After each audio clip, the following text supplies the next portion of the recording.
On today's episode of Let's Talk FGO, we are here to talk to you about free St. Quartz. Just tune in, and sometime in the next 60 to 180 minutes, we will tell you about free St. Quartz. Also, there's a new Valentines event going on in JP with a returning Fate Classic character who has finally shown her face in the game, and we will be sure to tell you all about her later. Hello, we are your hosts. I am Omega, he is Lucky. And we are ready to give you a bitty golden Valentine. I can't see it, but I rolled my eyes a little there. Anyway, I hope you're all enjoying Fate Grand Order, aka a whole lot of lovin'. And while we here at Studio Omega like to bring you the latest in FGO-related news and memes, we will be talking about current and future events for the JP and EM version of the game. So anyone not wanting to spoil this should prepare to return to Digital Sea. Yeah, if you don't know why Lucky says that, look up the gap between events in JP right about now. So don't use up all your juice doing this event. You've got another event, though. I don't know. That was what, like 3 weeks? I think you said the duration was 4 weeks. It was long. Let me see if I can pull it up again here. Yes, I would like to reopen closed tabs. Let's see here. Go back 2 years. February. No, it's like 2 weeks. February 20th to March 11th. Wait, maybe it is 3 weeks. Yeah, no. 20 to 11th is like 3.5. Yeah, no, that's a lot of CCC time. Yeah, I wonder if that might be squished a little. Maybe. Anyway, that's not what you're here to see, to hear. But before we get to what you are here to hear about, let me remind you this episode is brought to you by our patrons alike: Adam DeHarp, Aga Comics, Architect 10, Black G, Carlos, Qua, Ferris, Jeremy Vasquez, Jonathan Sandoval, Kylie Den, Legendary Boss Hunter, Liam Kessler, Region Raptor, Rogue Robyn, Shawnee P, some guy named Bob, Soda Son over 247, 20 Zach Reed. If you like what you do want to see more, consider supporting Patreon. You can access episodes early on for goodies, and it really helps us out. Thank you for your support, everybody. Thank you. This is where everybody but me in the audience should sip your hot chocolate to celebrate. Actually, I'm not drinking hot chocolate. I'm just drinking ice cold water because it is. What is it? Like, I turned my heat up to like 72 degrees, so I'm actually quite warm now. Yeah. There you go. There's the temperature it should be as I sit here and sweat. I'm just saying that because we're having a funny moment. A lot of people are bitching about how cold it is because they have to go outside and do stuff in February, and I'm just like, hey, last week was my cold stamp when it briefly tickled freezing temperatures. Now it's 85 degrees during the day over here in the sunny FL. So yeah, I'm having fun. How about you? Over here we actually got a winter storm warning. We're supposed to be getting weekend snow throughout the weekend. I'm glad Robyn's asleep because Robyn can't go a fucking 15 minutes into a weather conversation about him screaming about how his temperature gets into negative 40 though. He does live in Canada. Yeah. You know you're going to pay for this in the Timecodes, right? Yeah. Okay. As long as Robyn knows that I can make him pay at any time, anywhere. We'll just, sadly, you can't change profile pictures. Otherwise, we just change Robyn's profile picture to an ice cube. Yep. Wait, can I do an edit? I should probably see if I can do a dumb edit where I can superimpose. Probably not. That would probably require higher level skills than I got handy on me. I was thinking, can I superimpose an ice cube over Polka? Ice Pol. Anyway, we're not here to talk about that. So this is perfect. You get to have a snowed-in Valentine's Day. Yeah. By the way, that's this weekend. Hey, people don't know if you don't check your calendars. I don't actually own a calendar. I just look at my computer, and Google usually tells me when something's happening. What is time? What is time? Well, it's time to check on everybody's favorite Kohai Mesh. God damn it, he's second. Senpai! 起きてください. That's right, everybody. It's time for Wake the Fuck Up Senpai. We're going to for pro tips. Pro tips. I don't have an air horn. Yeah, I got a simple one. It's just because some people have been occasionally noticing this with surprise. I just want to throw this out there for everybody, and perhaps you should think about this rather than the 5 million Scotties I still see at the top of my fucking friends list. Reminder, Murasaki has plus 100% damage for this event, so she's pretty handy for fast farming if you're trying to do some cycles. I'd prefer if you gave her the points CE also, people at home, but, whatever works. And I also, not as a pro tip, but as a future feature request, hey, Delightworks, if I could yeet people from my friends list right on the support screen, that would be great, thanks. Because let me tell you, there have been a couple of people, I think I mentioned this last week, who got anger yeeted from my list just for awful support choices, but the fact that I can't do it from the same menu has definitely spared some people. From my Roth, temporarily. Anyway, that's us. So we can just go ahead and scoot into more of our business. I mean, we can mention it with last week. So we got some feedback from last week. Oh. While some people were amused by our spiciness, some people did also raise their concerns, and I'd just be like, hey, okay. For the most part, hey, we're not required or enabled to be happy-go-lucky 24/7 guys. Mm-hmm. So sometimes we have off days on recording days, and we still record because we want to at least get the show out to you. And if there's a bum mailbag, you can just skip it. That's why Timecodes exist. Mm-hmm. Other than that, I mean, we also got some people who were just greatly amused by your sassiness. Oh yeah, as they were. So I think the only specific thing I want to shout at is that somebody called out that we were clearly approaching burnout and working too hard. And I just want to say that, like, okay, I don't want to downplay your concern, but also don't project that shit on me. In general, I'm burning out on the podcast. Okay, guys, I'm probably for the most part the one who puts the most like long-term effort into it. And that's, I put several hours into writing down the news or, like, doing research for Teach Me and shit, right? Like, right. Generally, that's it. Like, obviously, we spend our time doing other stuff, and yes, I have to, like, do all the editing, but, like, that's not a high level of effort. That's not a burnout to bring you thing. I'm not burned out because we do 4-hour shows. And I wanna preface this by saying I mean this in no malicious way, Lucky, but I would assume that being sassy Lucky is way less effort than being forced polite Lucky. Oh, no, totally. Okay. Yeah, so, like, no, you don't understand. That's not us being burning out. That's honestly probably us being more relaxed than anything. I was tired. That happens sometimes. My sleep schedule's a little fucked up. I'm not burned out. I just am bad at sleep, and I talk to too many people who are on night schedules or on the other side of the fucking planet. So... This is just how life is. We're doing all right. It's fine.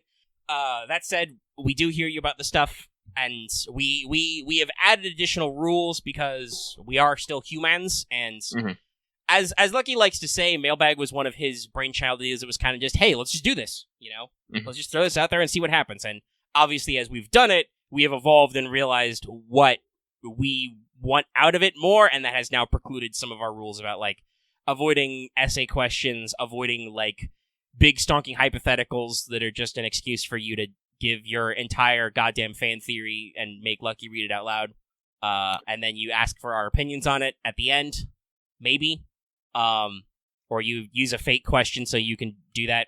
I think I was just getting more mad. I think I was just getting mostly mad that people didn't want to put it, didn't want to come up with interesting aliases and just wanted to brag. I was like, no, like, rack your brains a little bit. Come up with something funny. Yeah, no, like, honestly, the alias rule, the newest rule, is about the smooth brand of it, where it was just like, okay, you guys are just using this as an excuse to... I mean, it feels like you're trying to shit on us. Like, we're about to do Records from the Throne. Lucky, I don't usually consider records as a bragging topic. It's a, hey, people want to know what we're doing in FGO. Here's a couple of the things we've done. We just as often share how badly we did. And, like, if people are like, oh, but doesn't Lucky talk about all these servancy rules? And I'm like, yeah, Lucky also usually prefaces his roles by how much fuckloads of money he had to shovel at the problem. Okay, guys? Like, Lucky's story has the built-in cautionary tale. And I don't roll as much. So when I get good rolls, I'm usually excited about it, but also I'm rolling less and saving more quartz. That's just how I am. I actually have 2 cautionary tales because, one, I spent a lot of money. Now I have to level up a whole nother servant. Yeah. But, yeah, so, like, the alias rule is just like, guys, just bring your effort levels up a little and try not to brag so much. And, like, you should not feel like you're competing with us. This isn't a competition. It's not a race. Just come up with something funny, Just like because said, Lucky... Sorry, one last thought. Just because Lucky designed this segment based on Japanese, like, radio shows and podcasts doesn't mean that Lucky and I are made of inexhaustible Japanese politeness. But I want to say, I don't mind the people brag. Just brag in the body. That's what I want. I don't mind saying people because I don't mind giving people congratulations, well wishes, or commiserating in their failures. But make it part of the make it part of the body. Make it part of the segment, of the whole segment. I don't want to know you as I do not want to know you as someone who got a thing. I want to know you as a person, and then I want to know what you've been doing and what happened. Yeah, basically, like don't make the whole point of sending an alias to be like, hey, BG Dubs, 5 Murasaki, 7 tickets. Don't ask me how it works, bruh. Though I don't know. I suppose an ironic one like that might actually be funny, but let's not encourage the people. Please no. But like, and plenty of people do this where they do, non-standard formatting things where they're like, question, answer, statement, like whatever. They format their own things, and it's like, man, that's fine, whatever. Mm-hmm, good. You doing stuff? It's, hey, people sometimes just want to write in. Like, somebody commented about, like, oh man, I don't even feel like sending in a question after this. And I'm like, hey, don't feel like you have to send in a question. We get loads of people every week who are just like, sup, dude, hope things don't suck. I hope your goals are well. Yeah, and we try to spread that sentiment. But that said, we have some stuff to talk about, so I think we will probably only do an hour. Do we really? I mean, we're probably going to get in the weeds in a couple of these. I guess. Because we're going to talk about the whole Valentine's story. And we've got new events and stuff to talk about. Plus some speculation on some later things. And we are already 10 minutes in. So, maybe. We might see how it goes with the first segment. I should probably preemptively pull up the fucking timer here. But okay, it's time to pull in for Records from the Throne, a record achievement topic. I have a simple one this week, in that I have actually finished acquiring all my Valentine Cs. Lucky it's not. Done. It's a long, arduous process. I literally finished today. And that's me, by the way. I'm sorry, I'm trying to think. Like I said, I had 24 left? I'm at 196 now? You literally counted before the show started, but I was also in the middle of something else, so... Needless to say, Lucky is not done with his Valentine CEs. Because he's a madland and decided to listen to every single one. Oh, yeah, no.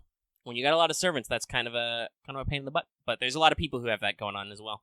And I don't have anything else further than that to say. Like, I'm not quite done with the points ladder. I'm at about 2 million points. I haven't done the CQ yet, just because I heard it's easy, but I haven't felt like... Oh, actually, I actually mentioned that. Hang on.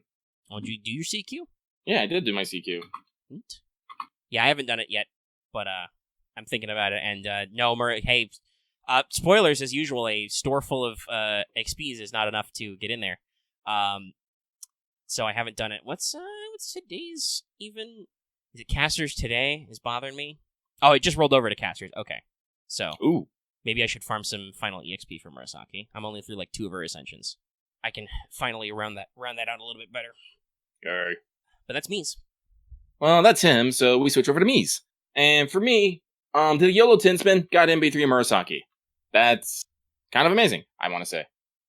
So I heard people saying that the CQ was kind of easy, so I was like, all right, I'll give this a try. Turns out it was kind of easy, but Lucky still kind of sucks and had to spend his 3 seals, but didn't necessarily feel bad about it because, well, guess what? There wasn't anything else hard to do. I could just wait for them to recover. Yeah, no, honestly, I don't mind that when literally nothing else is going on and you've got a single CQ, trying out seals is fine.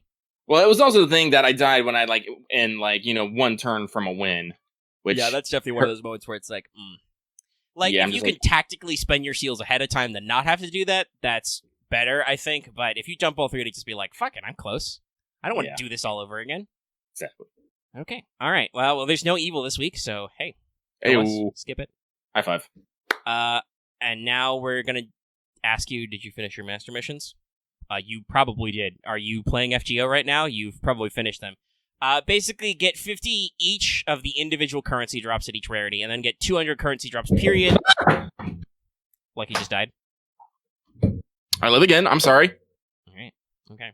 You all right over there? No, I just accidentally flung my phone. Ah. Okay. Well, so long as you didn't accidentally fling any of your bones after it. No. I just kind of did this awkward stumble out of my chair, half fall onto my bed thing. I'm glad I installed a fucking TV mount, because I'm pretty sure I would have fucking cracked my TV screen with my phone. See. Anyway, the final 2 master missions are complete 5 quests in Valentine's event, and then complete 10 quests. So, everybody say it with me now. Do the event! This is the most do the event one I've seen in a long time. It's literally just all of them are event related. And, hey, guess what? If you're at the final node, you'll do all of these very fast, because the last node is very good. I feel really dumb now. Because, oh, go ahead. Oh, I'm just talking about my phone. I had my phone in my hand. I realized because I was looking at this, I grabbed it upside down. So I tried to flip it in my hand, and it just went whoop. You thought you were gonna be a cool guy, huh? Yeah, I thought I was gonna be a cool guy. Look, this just in. Lucky is not cool guy. I've definitely done dumb stuff like that before. And I'm like, I'm pretty slick. I have good hand-eye coordination. I'll definitely flip this over and catch it. Bobble. And that's why my phone has a what they build as a military style case. It's just a hardened plastic one with like the tough ridges, but it's a case for reasons. Because you drop shit. And you know what? There's some shit that if you drop it, you don't want it to break. It's happened. Broke a PS3 that way once. I think I told that story on a WhatsApp before. I won't tell it right now. Anyway, do the event, get the stuff. The final quest is really good. You do all the things. It's amazing. So, let us go to the news. So we got some back-to-back North America stuff really quickly I want to get out of the way, which is all very interesting. It's wild.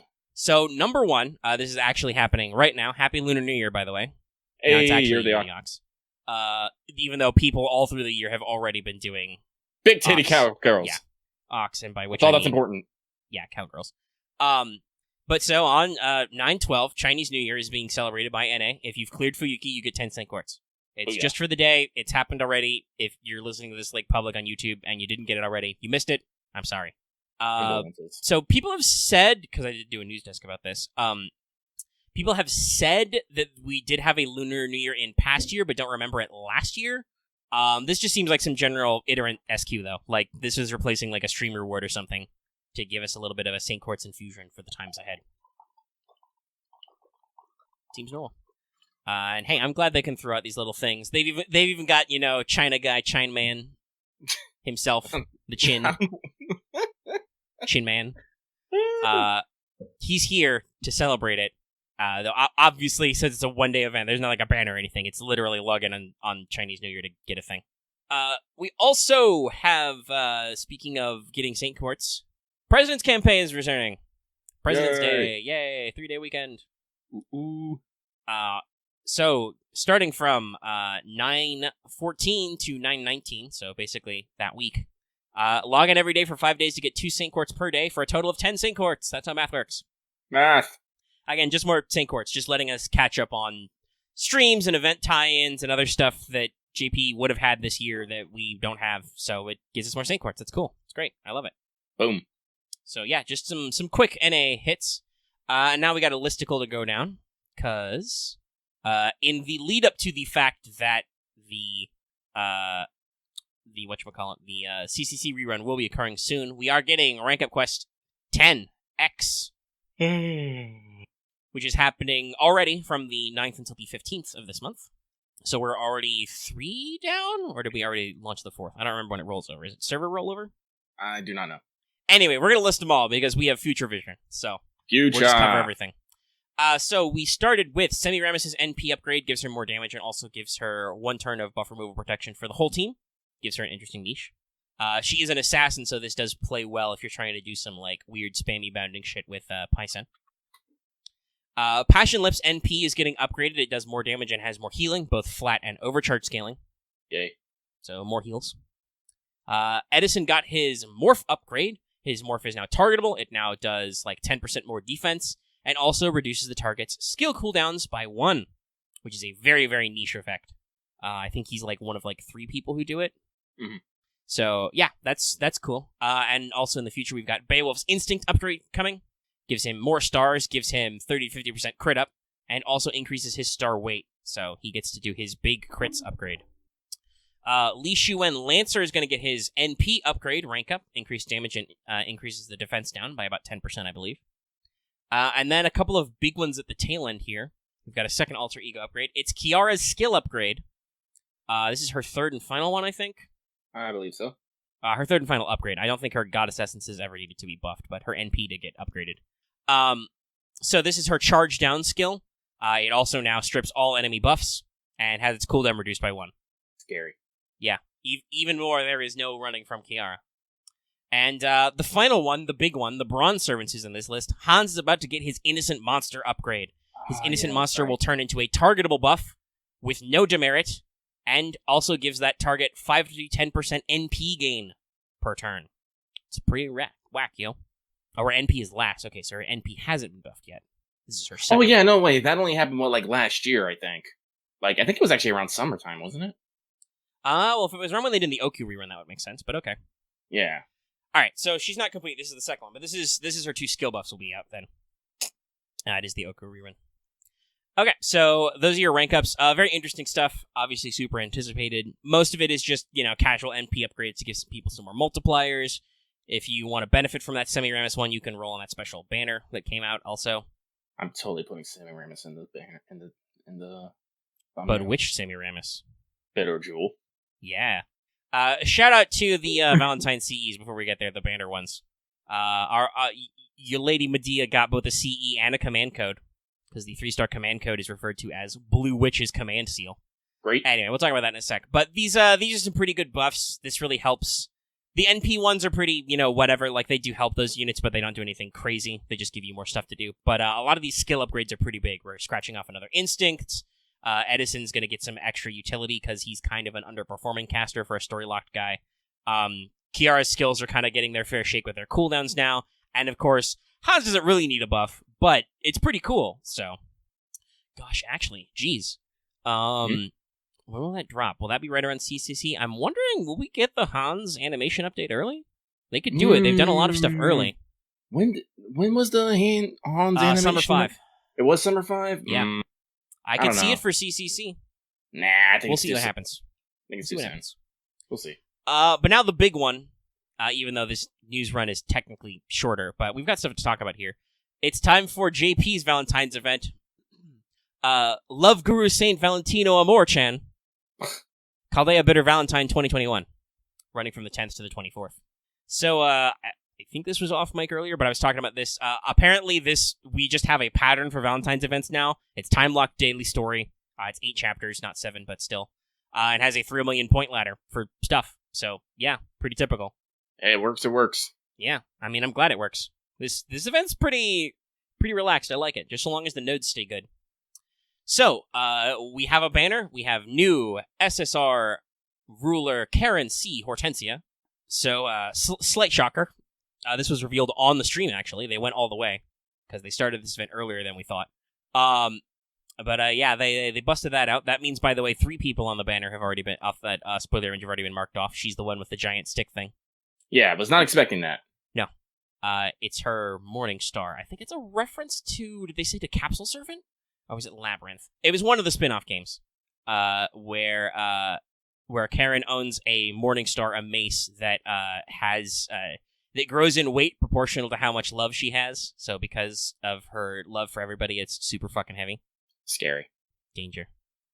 Obviously, we'll talk more about Caren later after the mailbag break, but she's there. You got the usual Valentine's rotation shenanigans. I did also mention the CE action we got going on. Some very lovely CEs this year. Bitter Jewel's my favorite, for reasons. Yeah, Medea, Bitter Jewel, Cook's Heart's also pretty adorable.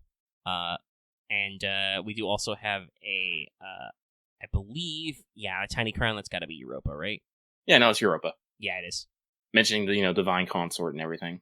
Yeah, so that's your bonus one. Plus some new command codes. A lot of people are shouting out to the 5-star Artemis one, but I still think that, again, the fact that, Blue Witch's command seal code, pretty rad. We acknowledge Medea exists. This makes me happy. But yeah, it's pretty typical stuff. So we do have a much like this year, a very limited bonus servant list. So Caren has plus 100% attack and plus 50% bond, and so does Angramenu. For reasons. Just to throw that out there. I mean, it's also pretty funny because I don't know if he's really that great with even with plus 100% attack, but hey, it's funny.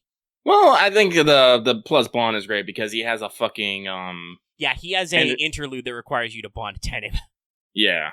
I bond 5.5 right now, so we'll see.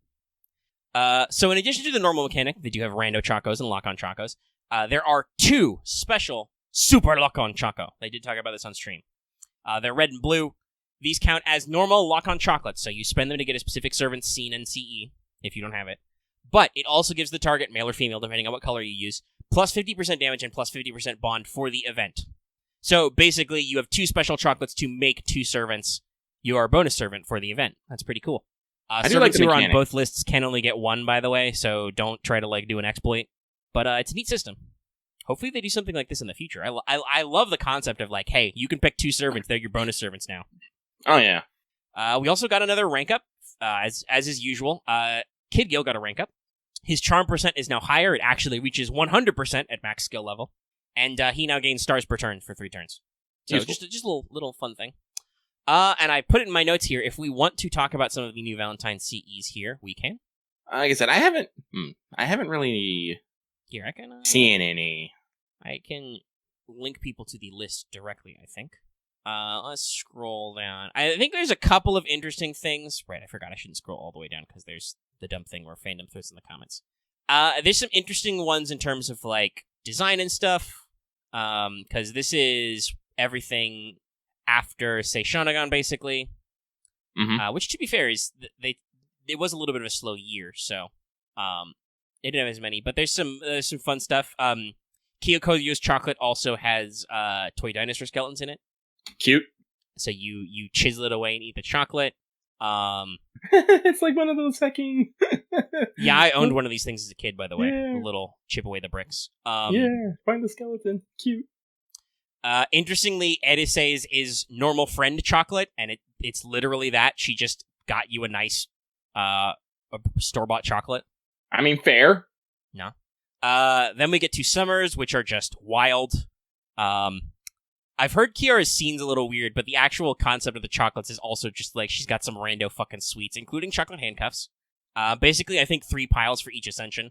Let's see here. One summer. Bryn has gone fucking crazy. She gets you. It's called Valkyrie's Wedding. She gives you her fucking 4-tier wedding cake. Seriously, Jesus Christ, Bryn. I really want to see the scene, but as you might expect, being summer, Summer Pie Sense is also quite funny. Mm-hmm. It's obligation chocolate to report her happiness. So they're shaped like hearts, and they show Zhang Yu and Consort Yu on them in different patterns, where she's smiling. But also, the description at least has a warning that you need to absolutely make sure not to break them apart or eat them separately. It's bad luck. In other words, extremely difficult to eat. Yes. Because if you eat it wrong, she'll get mad at you. And I think this also plays up to the comment she makes when you get your chocolate from her in normal form, where she has a lot of free time, so obviously, she got there. Much like Kiara, Abigail seems to do the same thing, where she's got some separate ones for each ascension she's got. Mm-hmm. It also has Call of Cthulhu stats once again. You lose 1/1d3 sand for eating the candies. They also look pretty cool. However, after eating, if you realize the whole experience is within a dream and nothing changed about the candies at all, then it's just 1d20. Yeah. No, it's very Call of Cthulhu. Speaking of funny ones, Summertime OA doesn't even get you chocolate. She gets you, like, gamer fuel drinks. Nourishment brand jelly. Yeah. It's the thought that counts, right? Murasaki's is just library ice cream. Looks nice. It's got a spoon that's shaped like a brush. Himiko has a chocolate version of those, whatchamacallits? Those little, Haniwas. Yeah, Haniwas. Though it also looks very Gouda. It's fucking great. Actually, now I think about it, Haniwas are kind of just fucking Gouda in general. Yeah, probably. Just open eye, just, oh.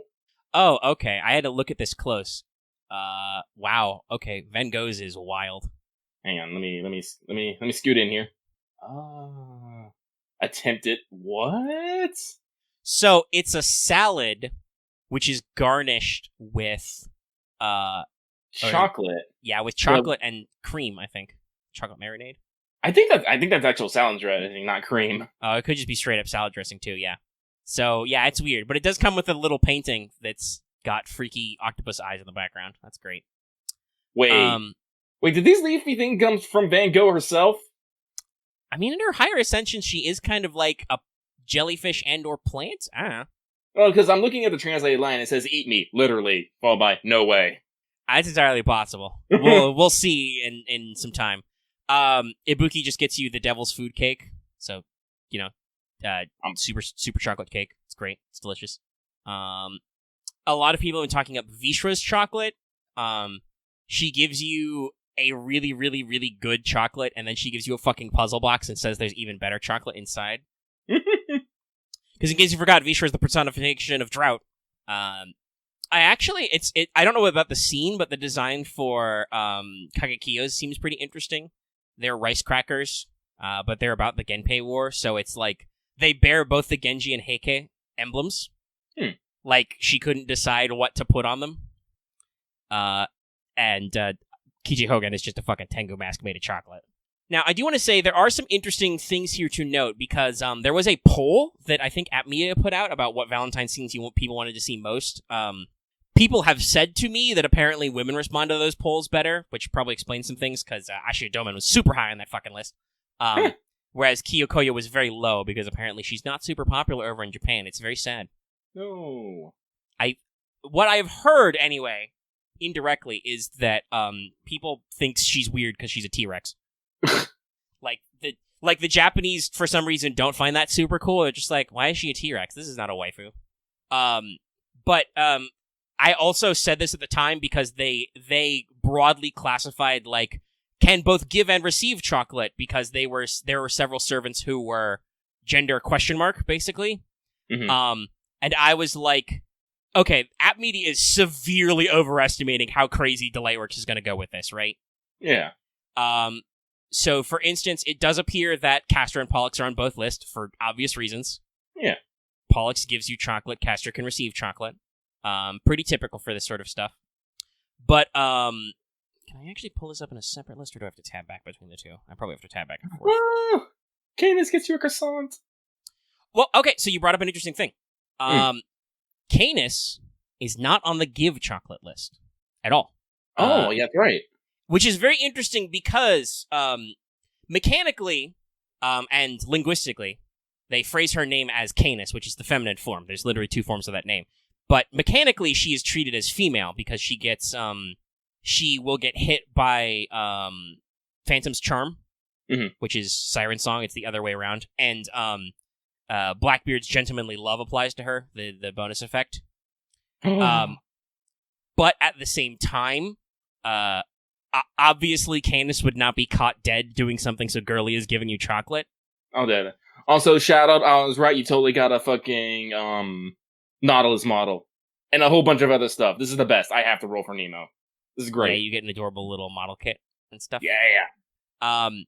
But yeah, so, like, I think this is really interesting. I shouted this out last week about how Anastasia is in the get chocolate section, but you don't actually do it that way, right? Mm-hmm.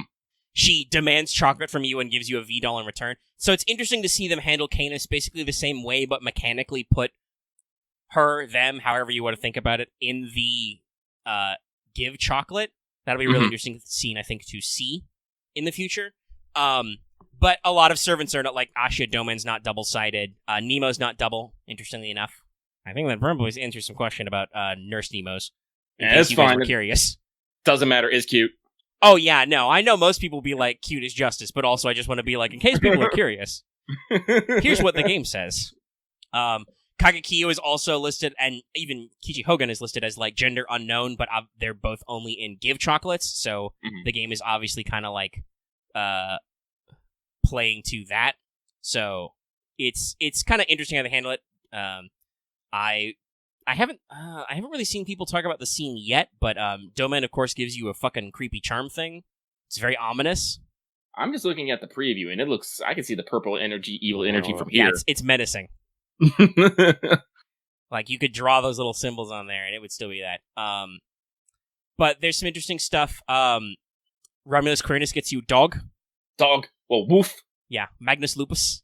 It's to add to your team pets. You get a big fucking wolf. Now you have Big Cat, now you have Big Doge.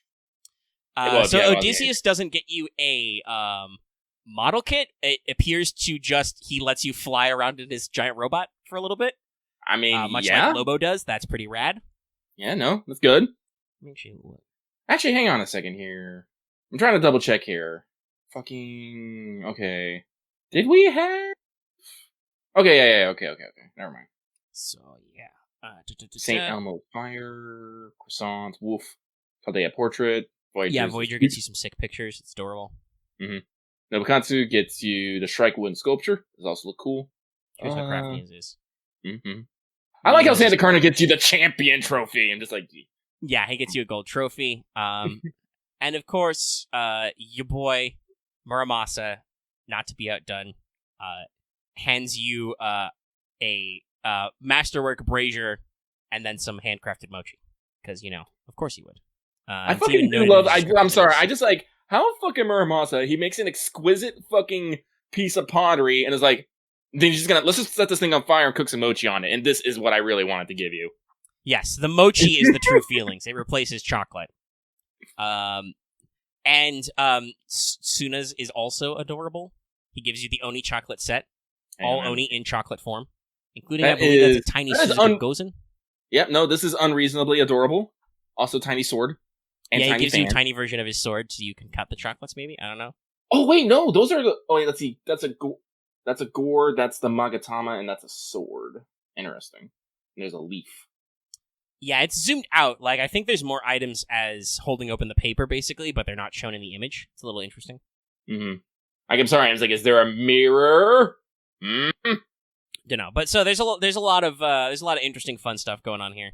Yeah, I'm really interested around about the scenes behind these, but I've heard some people talking about them as being pretty good and they're more intricate. Obviously, they get more intricate every year. I have also done all the mails, I was struck by how many of the first mail year, even though that was the second year of scenes, were also just as short. Oh yeah, like a lot of them are just, hello, master. I'm just wandering through the hallways, and you're just like, take this. You throw the chocolate at them, and then you've got a 50-50 of the servant pulls something out of their pockets or is like, holy shit, did you give me chocolate? Wait right here, I'll be right back. And there's again, much like I noticed the tropes in female Valentine scenes, now this second week that I've done all the males, I've noticed the tropes in male ones. But we'll come back to that later, I think, as we talk about some of the scenes. Some stuff really hits different with the voices. Mood is giving chocolates as an anime attack. Yeah. Just scream. But no, this is pretty. Nobody seems really, weird or out of place. I'm sure a lot of people are happy to get Castoria's. It's called First Valentine, so I don't know what we're going for here, but it's adorable. She's given a little tin and everything. Cute. All right, let's see here. So yeah, I don't think there's anything else crazy to talk about. Let me actually look at it. Let me look at this up close. Oh, that's fucking adorable. Sorry, I looked at Dioscurti. Pollux's chocolate. It's called Gemini Sweets. They're little, they're little protective chocolates that have different astrological symbols on them. Oh, cute. Like different constellations and stuff. It says it's not obligation chocolate, but made with divine protection. Oh. Though it does seem to indicate there's still some back and forth with the siblings. Fucking Castor was like, "Are you not making chocolate?" And she's like, "Shit, fuck, I'm making chocolate." But yeah, they've got they're themed after the Gemini constellation. It seems they look adorable. I'm not entirely sure what Summer Ilias is supposed to be. Hang on here. Let me pull it up. Not that one. Not that one. There we go. Okay, so she turned it into a sculpture of candy? I'm reading the description. I'm slightly confused.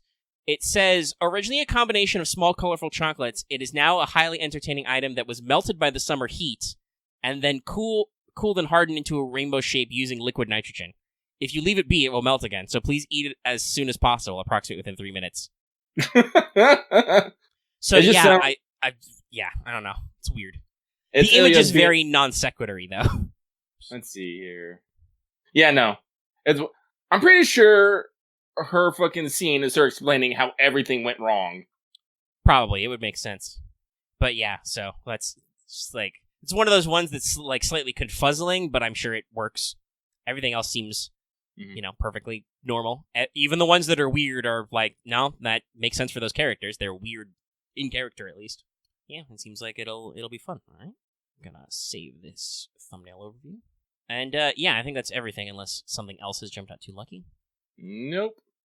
All right, well, as predicted, that did take us about 45 minutes. So there are a couple of long pauses in there, but yeah, we're about 45 minutes in, so... Oh, we haven't even talked about Valentine's scenes or Caren's character, so... Let's do the 1 hour, I say, as I yawn and stretch. Big stretch. Listen, it's hot, guys. It's still warm in here, even though I have my window open and my fan on full blast. Alright, so let's stand up, stretch. Let me take the big drink. I'll take a big drink here. I'm gonna wet this whistle. Refreshing. Anyway, so the timer is set. The mailbag is open. So guess what, everyone? That's right. It's time for this week's segment of Let's Talk FGO Mailbag. The segment where we, and by we I mean me, read your questions, comments, concerns, suggestion, ideas, complaints, and concerns aloud and respond to them. Sometimes with class, sometimes with sass, but like the whole time, Lucky is thinking about ass. And with that, I'm going to start the timer right meow. And our first one comes from that one guy exists. Not who exists, just exists. And they say, hey, Lucky and Meg, I'm finally back from being dead and not playing FGO for a couple months. I have a dumb question this week. What year has caused you the most pain in terms of banners? By that, I mean, which has given you the least amount of saving time between banners? Sorry for the stupid question. I wish the both of you luck in your future roles. P.S. After I wrote this, I decided to roll on the banner, and now I have my very own Fluffy Tails and Best Girl Mordred. Very good banner. Well, congratulations to you, my dude. Also, welcome back to FGO. We missed you. And to answer your question, Lucky's gonna say right off the bat, it's this year. It's fucking this year. I'm dying already. I will continue to die. After this, after Murasaki, I have to worry about, KP. After KP, I have to worry about, Comma. After that, what is that? Are we at LB4 at that time? Or are we a little bit later? Probably. And then I have to, like, make some hard decisions if I want to roll for a Geniko now or wait for the ticket. And then after that, we got, like, another Moriarty, and then we have Mao Nobunaga, and I'm just like, and after that, well, then we have a summer rerun, and then I'm gonna be okay for a little bit, but then we have another summer. And then, actually, what's happening this Nero Fest? Well, I believe it's an Ishtar banner.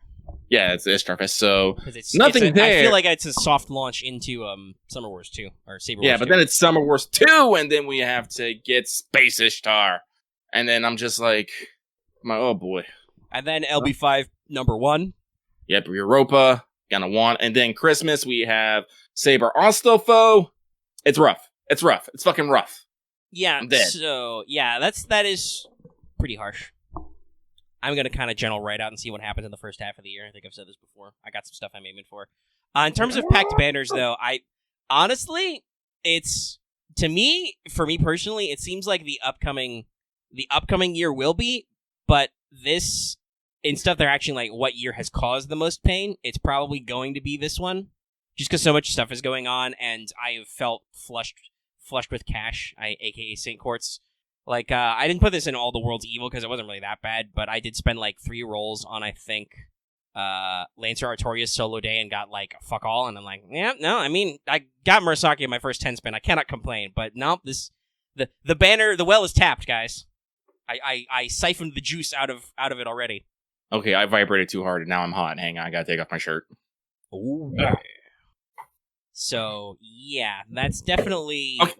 This year is a period where a lot of stuff is going to happen, I think. But 2021 for us should be decently spaced out. Yeah, because we're 2 years ahead, so GP is going on its 6th year. It's a little hard to think about, but yeah. 2021 should be fairly paced out for the most part. Some of that might be accelerated, obviously, because we hopefully won't have to deal with...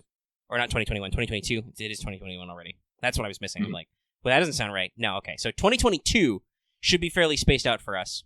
But I'm definitely already pre-feeling the pain of the late 22, early 23 season. Like, for as much for Lucky for some of these, but for me, even more. Probably not even more, but definitely some of these are like, wow, that's a lot of shit that's stacked up together that's gonna hurt. Oh, yeah, that's right. We have Lady Reina's this year, too. Yeah. Fuck, I forgot Case about Files that. collab. Case Files. Also... But, yeah. It's that's going to be a rough late season into the next year. Yep. But I'm going to cut off Mega there. We're going to keep moving. So thank you very much for your question, comments, concern. Hope you the best of luck. We move on. This next one comes from a masked man offering strange bargains. And they say, we know that the Earth has Guy and Alea. Not trying to shorten the spelling there. Don't worry, I read it out loud. Actually, I think you spelled it Alia. Yeah. Alea, whatever. It's by the way, it's Laalaay. That's how it's spelled. Who are deeply connected to the mystic force of the world, and that the moon has its own things going. Is this something that's exclusive to Earth and the moon, or do other celestial bodies have their own personifications? And I'm not talking about how some deities like Ishtar and Quetzalcoatl have Venus as part of their domains. Anyways, thanks for expanding my knowledge of the Gnostoverse. My dude, we're not gonna get into it now because again, this is one of those kind of Tsukihime things. But again, because of also being this might, and I put a heavy might on this, come up later. But you should go look up something called the types. Yes. Another thing this is a big notes thing. Types are ultimate ones, but no. It's a whole thing. So to answer your question simply, yes, there is. Yes, that's it. But to save us time for explaining a lot of things, look up types and considering why the studio is called Type Moon. But we shall move on from there. So thank you very much for your question. I hope your knowledge seeking bears you fruit. And this next one comes from the Crying Whale. That's probably a lot of tears. But they say, hello, Lucky and Omega. I was devastated by Semiramis, but I found mood kindreds, in the Discord community. I want to give Chinese New Year blessings to our Discord whales and your current and future gacha rolls. Well, my dude, I commiserate with you. I'm sorry you didn't get Semiramis, but buck up. There will always be another chance somewhere. Does Semiramis have us? Probably next Valentine's. She's definitely got future read-ups. Yeah. But also, happy Chinese New Year to you as well. Happy Year of the Ox. Moo.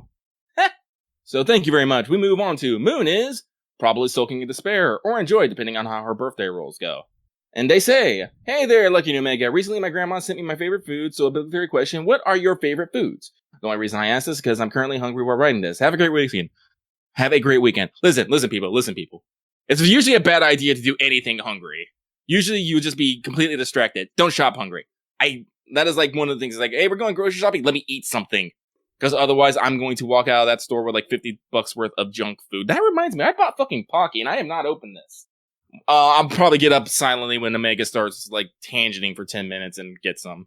Anyway, to answer your question, Lucky's favorite food? Lucky's fat, so he likes a lot of food. Let me think here.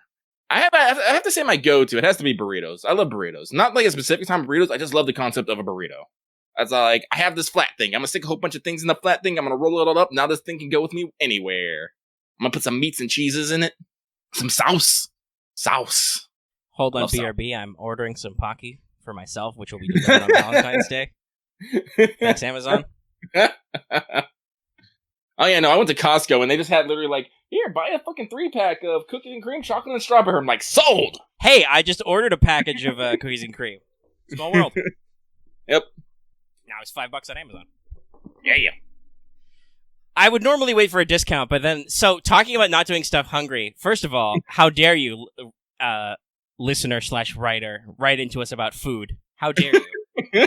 You know that's going to make people hungry. But, I mean, like, I'm a huge guy about sweets. I'm kind of picky, though, about food in general.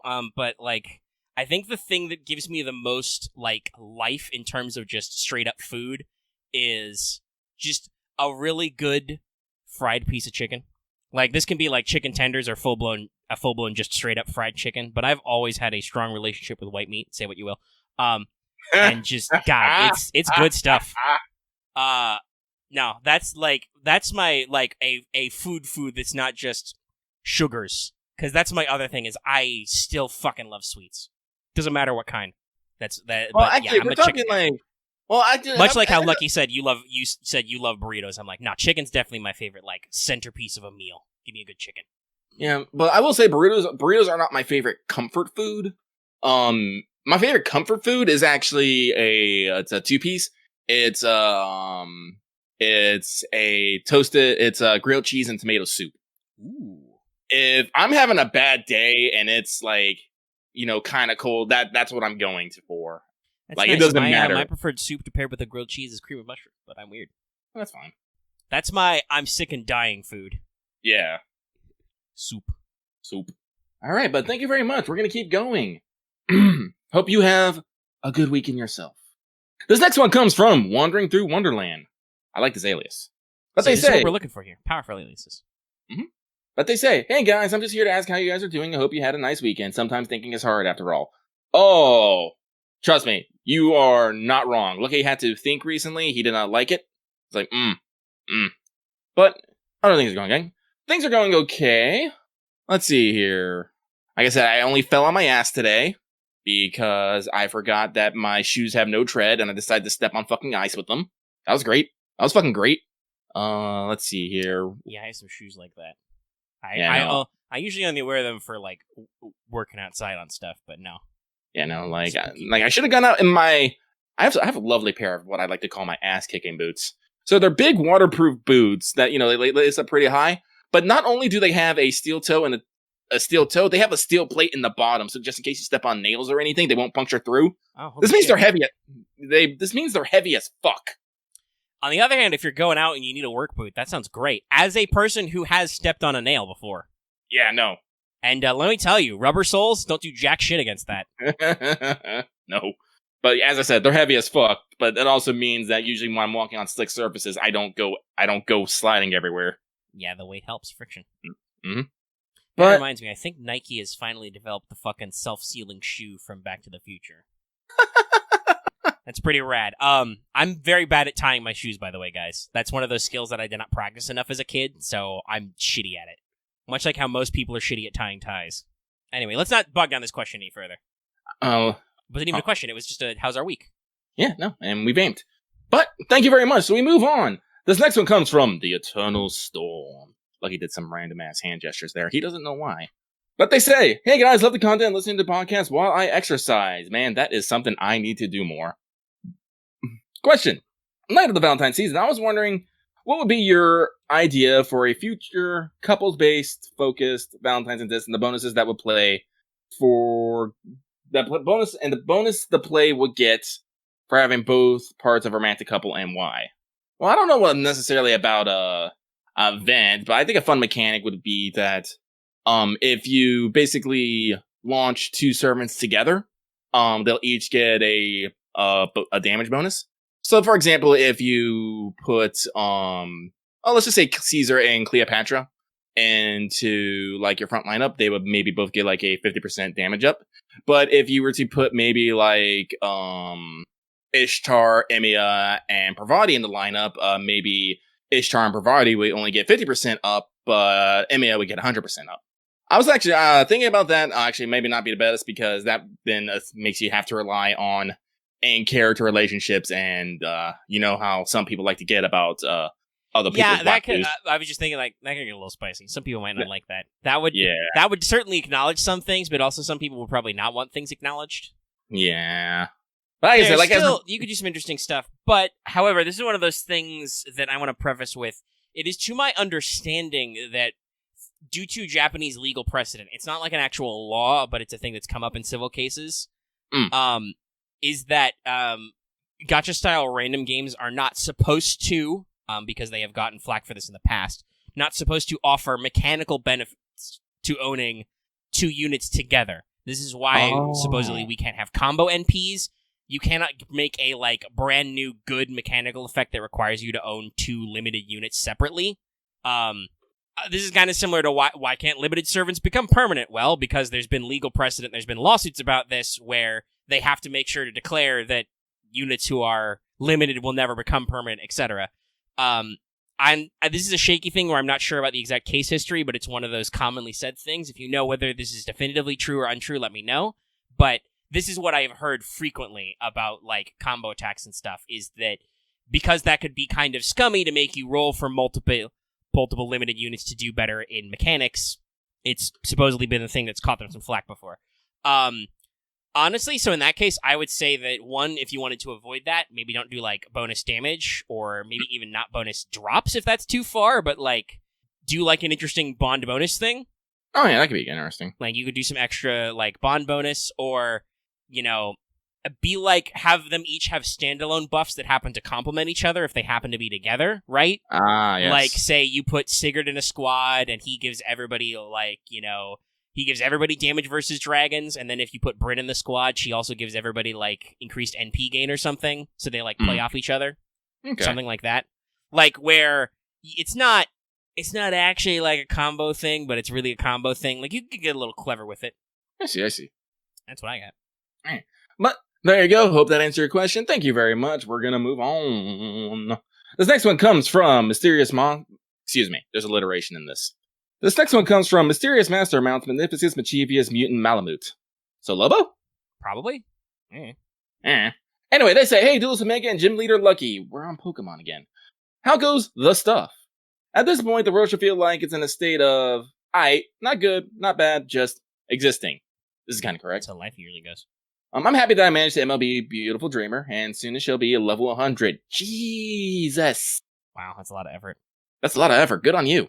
My question to the two of you pertains to the status of damage over time / damage over time. DOT / damage over times in the game. If you could, how would you increase the viability of burn, poison, or curse-based strategies in the game? This can be done by adding... answered this exact question before. We might have. I don't remember my answer, so yeah. This can be done by adding extra effects to the stats themselves that are independent of the servants who inflict them. Personally, I've always fancied burn inflicting an attack down like it does in Pokemon. What are your thoughts? Oh, this is why it's Pokemon. Hope you have a great question ahead. So what we said I believe what we both said the last time this question was asked about improving DOT, though that was phrased a lot more negatively. It wasn't quite like, how can we make DOT not suck? But it was like, how could DOT be even better? And I'm like, they're already doing it. It's called make it do more damage, give more baseline stuff. If you wanted to do different things with DOT, obviously, while you could theoretically change the coding, that's also probably a huge pain in the dick, right? Mm-hmm. To make it like also being burned applies attack down. Like you could just as easily have certain servants apply attack down with their things that also apply burn. I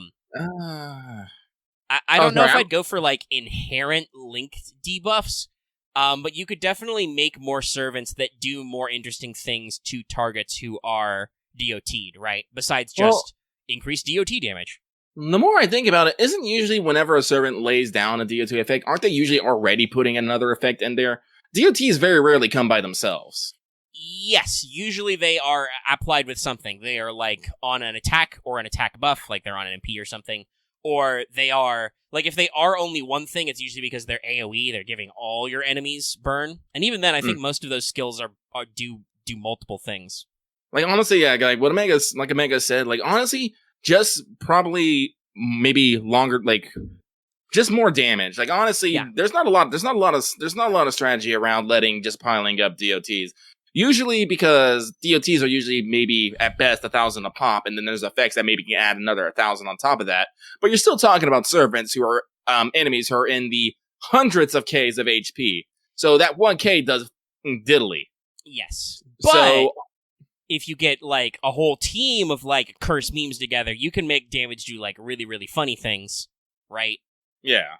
I think it would probably be like you said, to just reinforce that strategy where you can like figure out how to bring them all together, or just be like, no, this servant does like way more. But like speaking of servants upcoming, let me actually pull up Yang Guifei. Man, this final she does a couple of mirrors, scopes, and stakes. Can I just keep this node forever? This node is great. Where's her? Okay. Yeah. So for instance, Yang Guifei's third skill, Blaze Ring, gives her a buff that when she's hit, it burns the enemy for 500 to 1k damage, pretty typical for 3 turns, basically nothing. But it also decreases their defense by 10% when they hit you. So like we talked about. And then her NP has a trait damage that applies extra damage to targets who are burned, and then also burns them for 3 to 6k for 3 turns, but after the damage. So like, it kind of does this really interesting thing that plays together where like, because she's got a taunt too, it tries to like bait enemies into attacking her, they get burned, and then she does a big NP, and then she keeps the burn going with even bigger numbers. You could do more stuff like that, where you like make it so that your burns and other things coincide, etc. But yeah, that's more what I would do is I would just put more strategy in it besides just apply debuff, go burr. Mm-hmm. And with that, I'm going to cut Megan off because we're already past 20-minute mark. So thank you very much for that. I hope it gave you something to think about. I hope you enjoy our thoughts. Now we're going to move on. This next one comes from Too Many Servants, Too Little Pages. And they say, with Gale Font back on JP, I wanted to ask what type of event gimmicks are your favorites and what would you guys do if given the chance to make one? Hope you all are having a great week. I hope you are too. Now, we have, actually, I don't know if we've had another Quite event like this. But real talk, I loved summer first half. I thought that was fun. I thought that was really fun. I liked building my own island. Part 2 got weird. Part 2 of that really got weird. Part 2 got very repetitive was the problem. Yeah. It was just basically Fate memes. Mm-hmm. So, but I did super enjoy building my own, island paradise with all these bikini clad babes and some dudes. Yes, they've definitely mirrored the building mechanic, but it's never been as customizable, I think, as Summer 1, right? Yeah. Like, Sparrow's Inn let you do some quote-unquote building, but it was just, you repaired the fucking sections and got new quests. What was another one where you... there was an event I thought of that was also similar before I thought of Sparrow's Inn, but... it was last Valentine's, right? As you upgrade the chocolate factory. Yeah. But that was also super tedious. Yeah, it was. So, yeah, that could be an interesting one to, like, give those customizable options. Mm-hmm. Let me see. Usually I think that's the only, like, mechanic that's not very common anymore. I mean, okay, actually, I got one. Speaking of summers, I just realized I wouldn't mind if the Summer 2 style races came back or other kinds of, like, team competition. Because that was, like, really interesting for all of us in the background to, like, rep our teams and support people and do stuff. And I think, honestly, they could do a better second pass at that because while there were some interesting things, like with the rerun, we made sure that Team Desert Beauty, like, got one round win at least, right? Yeah. Because they'd never won in any of the other servers, so we all got together as a meme and made them win, just like GameStop stock. But for the real, like, especially the first runs of those events, those were heavily dictated by, like, what materials you got out of them. So if they could, like, take a second pass to maybe rebalance that a little so it's not so, like, clearly favoriting certain teams, I think that would be really interesting to, like, have that opportunity to rep certain characters. And kind of do that stuff. Actually, that could be another interesting way, speaking of that couples thing, that could be an interesting way to do, like, a quote-unquote couples event also, right? Oh. Like a team event. You bring two characters together, you can give them buffs because they're all bonus servants, but you don't really, like, need them. You don't actually need the units to do the thing. They are represented as a team together and they get bonuses. Also, I do want to shout out Murder at the Kogetsucon, because while that wasn't a necessary event, you did get to solve a murder mystery, even if it was literally just about reading script. And I mean, you got to guess and everything too. Like, it was fun. I definitely want to see what Mayho Residence is like, because that's supposed to be similar. But with that, we're gonna move on. So thank you very much. This next one comes from Secret Casino King Bun Bun, who says, "Hope you're all doing well. We're doing aight." They said, going on.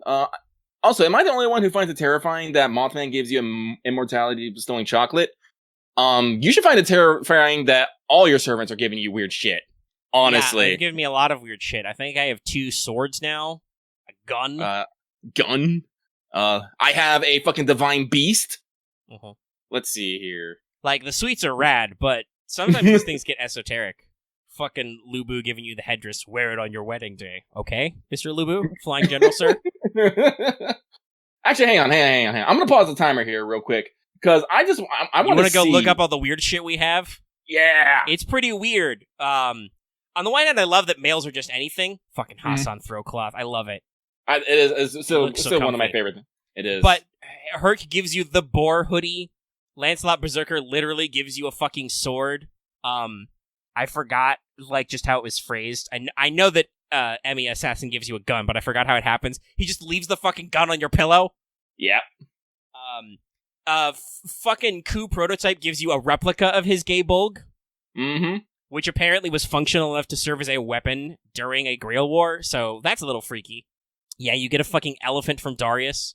Oh yeah, Karna reforges his armor into earrings. Yeah. Let's see here. Which is rad as hell, but also horrifying.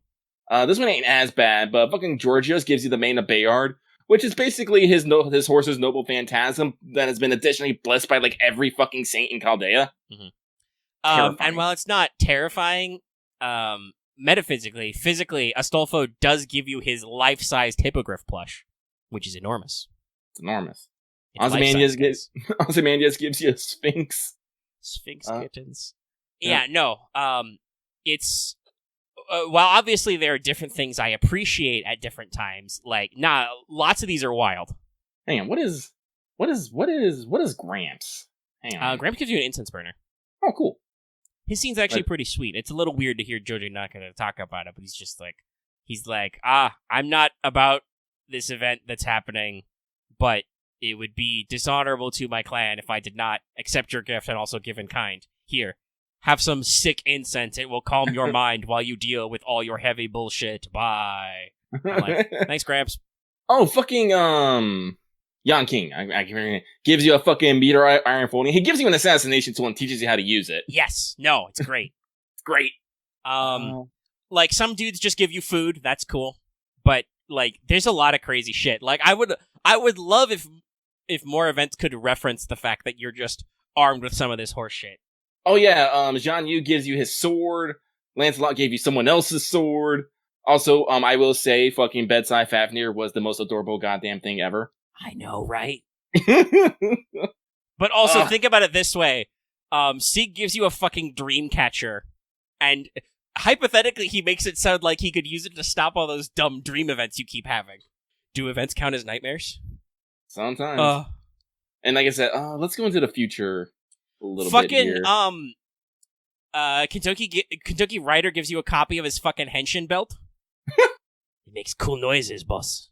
Kaicho. Oh, yeah. No, it's it's wild. Siegfried gives you the dragon cosplay set, which supposedly Da Vinci marketed it to him. So, Sigurd gives you custom glasses he made with runecraft that do stuff because you don't need any eye correction. Oh, it's great. Like it's fucking wild. Okay. Mm-hmm. So no. First of all, if you ever ask yourself, "Am I the only one?" No. But also, no. It's crazy. Everything's crazy. And also, and again, it's also on point for Shishi Wong. Man, like in life, tried to find immortality, and in Servant has opportunity, and is constantly judging you. Like that's the thing I think I like most about Shishi Wong character is that while he likes you a lot, he's also literally constantly judging you and your humanity. It's like, was my empire truly the best one? I don't fucking know. So I'm gonna hang out with you until I find out. Which is why his return gift is he makes a block of artistic rock. He makes a statue that looks like a piece of food because he's like, oh, hey, you give food? Oh, that's cool. Okay. Cool. All right. It's an artistic thing? All right, let me handcraft you something. Clonk. All right, well, I'm going to restart the timer. Let us resume. And we stop it there. So thank you very much. We move on. Oh, this next one comes from Kahulia. Oh, Kahulia God. Dogazing. It took me a minute. It took me a moment to realize what that meant. Doge. I think it would have been more amusing if you alliterated and said doing the Dogaza. But they say, first off, apologies for last week's questions. I had zero intent to sour your mood. Don't worry, it just wasn't you. As for my actual question, has any servant's Valentine scenes ever changed your opinion or impression of that particular servant? For example, I would have to say that Sparkus' scenes really moved me with how he looped-toned his own madness by having his breakout of his ghost to see us I am completely butchering this, excuse me. As for my actual question, has any servant Valentine scene ever changed your opinion or impression of that particular servant? For example, I would have to say that Spartacus' scene really moved me with how he loopholed his own madness by having us break out of his coast to see us as a fellow rebel. And this goes full circle in LB3 when he tells us willingly to exert our authority over him via command seal. Well, I'm trying to think. I mean, there are definitely some longer scenes that play up to characters. I do appreciate that most of the alter ego scenes do go out of your way to remind you that you're dealing with very dangerous, unstable ladies. Yeah. And mostly you win by, at least with the Sakura crew, by just being an animal and eating the fucking chocolate. Unless you're not BB doll. Not BB doll. Well, actually, regular BB, yes. You just want to be like, hey, I'm just gonna eat this like normal chocolate, and she's just like, fuck, fine. Oh yeah, that's right. If you like, is it dangerous? She's like, yeah, it is. Bye, bitch. Summer BB, you can't get out of it. Yeah. Okay, real talk. Summer BB's actually scared me because she actually did the wait for you to skip thing. I was like, oh no. Yeah, oh, no. Like Summer BB is trippy. Kawaii. But I would not say, like, here's the thing. I wouldn't say any of them really necessarily changed my impression of them, but I will say that when they added return gifts, it made me I would say a lot more conscious of male servants, I guess, because the return gifts is basically all the Valentine scenes are basically a way for servants to express their personalities through their items. Yes. And like maybe facets you haven't seen. And Lucky's not gonna lie, he likes ladies. He likes looking at ladies. He likes hanging out with ladies. He likes ladies in general. So I usually didn't never put a lot of thought towards the male servants, but the Valentine scenes, I'm like, oh no, these guys are great. I love them. Like that did a lot for me. So I can't really narrow down one in particular, but I can say overall. And in general, I would say, well, obviously, excuse me, sorry, cough. Obviously there is the true love, ooh woo, happy fluffy time with Valentine's Day. In Japan, because of the like strict cultural etiquette rules, the holiday really does carry a like kind of this air of being about showing your gratitude and affection towards people. Mm-hmm. Like you could go into a broader meta context of it being like just a further reflection of Japanese culture and kind of like paying tribute upwards or whatever, or sideways, or downwards. It's just an expression of like your loyalty and connection to people. And very often, while there are some characters, both male and female, you can like kind of like, there's definitely a more romantic tone to some of them. A lot of your servants, male and female, on the Valentine's Day event, both giving and receiving chocolate is just like, hey, this is a token of my appreciation. Yes. And usually, the cool male thing is to be like, okay, I'll give you back for this then. I will return your appreciation with something of my own. Whether it's just, casual things like Enkidu or Lancelot just, off the cuff are like, have a flower, my lady. To like servants who have complex things waiting in the wings, like Da Vinci's Bastinian 3, Karna goes away to make you the earrings, right? Mm-hmm. Like it's an expression of your mutual trust and relationship because you guys have been through some shit, mm-hmm. and you gotta build that stuff. So yeah, build that stuff. I would agree with you, Lucky. I don't think any scenes have really changed my opinions of characters, but they definitely like give an opportunity for characters to shine in new contexts. Yeah, but with that, we must stop and move on. So thank you very much for that. Hope things are going well for you. We move on. This next one comes from on the verge of losing my login string because Genshin is taking over my life. This is why I had to give up like 3 gacha games, my dude. But they say, hi, Lucky and Omega. Hope you both are doing fine with the CCC run almost upon us. It is almost upon us. It's going to happen in like 5 days, probably. I'm starting to struggle juggling my studies, 2 gacha games, and possibly also work soon, but hopefully it'll all work out. My question is to you, now that Grailfront got introduced and seems to be coming back not just once, I was wondering if they think they'll use this sort of battle system for any future story battles or bosses, and do you imagine that such battles would play out? Thanks for reading my question, and a fantastic week to you too. Same to you. I hope you get everything balanced properly. Now, I have to say, personally, on my end, since I have not experienced Grailfront yet, I can't say for sure. But it says since they have brought it back, we might be able to see just more. It might become more of a fill-in event. It's like, we got some time, throw in a Grail battle. But, like I said, I'm not necessarily sure they'll do a full-on, like, incorporate it into Lost Belt chapters and whatnot. So that involves, like, separate TAC maps, I believe. Yes. And also, I want to say, they already have a mechanic for fighting a master with servants, and we've already fought masters even then who have multiple servants. Because Wodaime says he has several, and we're already past Lost Belt 5. And I'm pretty sure they didn't do Grailfront for that. I'm reasonably sure that was newly introduced for Skafes. So Skafes! So yeah, like I agree with Lucky. I don't think they'll actually like make it a mainstay of Lost Belts, just because they've kind of missed their opportunity to do that thing, and it would require like extra asset production they don't have to do. They already have a mechanic for enemy masters and servants to show up. Mm-hmm. Yeah, they didn't do it in any of the 5.0s and stuff.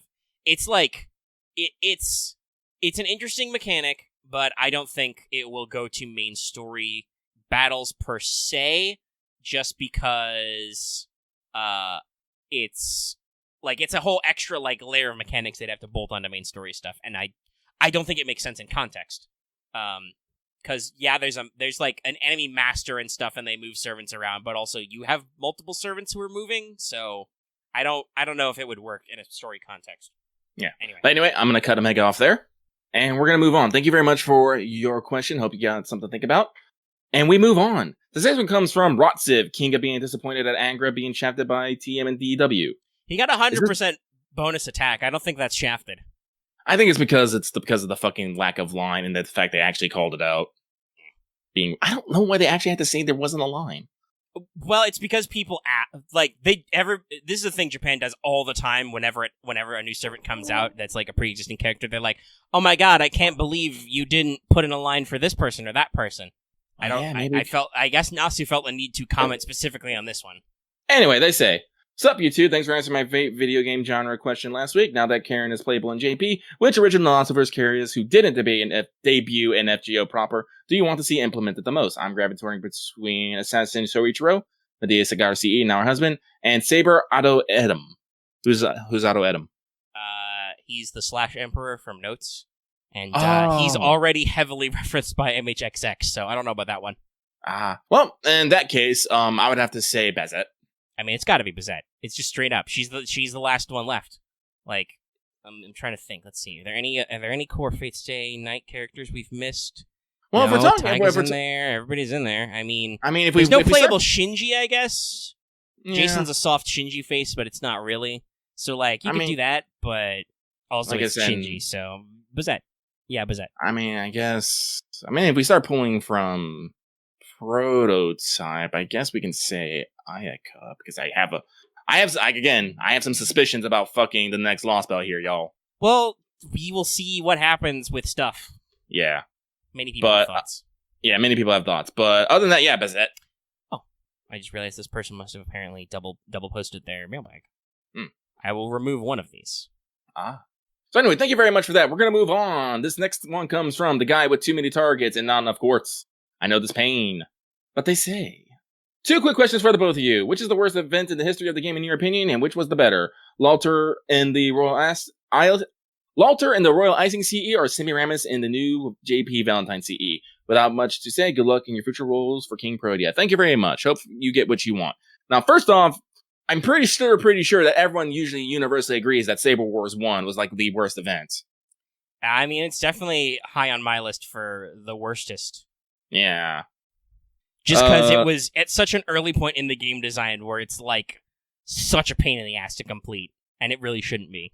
All right, shout out to the audience real quick. What do you guys think the worst event was? I mean, I know some revisionist lunatics have been trying to say that Prisma is quote unquote that bad. It's not. It's really not. We got a couple people saying Journey to the West was bad. Journey to the West was pretty. It did have some rough spots too. We got some quality of life that made it a little easier over here. We got another one saying Summer 1 Part 2. That was also pretty bad. List. It's high on my shit list. Mm-hmm. Lucky's just waiting for the chat. Don't worry, we'll edit out some of this awkward stuff. Yep. Actually, let me pause so we can let people have time to. Oh, and while people are replying, though, I do want to shout out to somebody who in the audience who did call out talking about the thing we talked about with the lines. They're like, they quoted a hypothetical, somebody saying, "Why doesn't blank from FSN have a line for every Emiya?" And I'm like, no, yeah, that's the feeling I'm going for here. Like, people do get a little feisty about the lines, and it's like, we got a lot of characters. Yep. Someone says Last Valentine was kind of bad only because it was super grindy. Yeah, it was bad, but I would not say it was the worst. Yeah, I don't know if it was the worst. Like, it had some flaws, but it was doable. Doable. To answer their other question, though, while we're pulling on worst events, I mean, I'm going to go Bitter Royal Jewel Icing, is good, but Royal Icing is, doing redrop memes, so I am about that. Yeah. All right, but I think we'll call it there. So yeah, it seems that people usually are going to gravitate towards Journey to the West or Saber Wars as the worst event. Yep. Right. So I'm going to restart the timer, and we're going to keep going. So thank you very much for that. We move on. This next one comes from Suna, attempting to not explode while playing multiple games and the Valentine's event. They say, "Hi, Lucky. Hi, Omega. Hope things are going well for the both of you. Just commenting to say I wish you both luck in the future.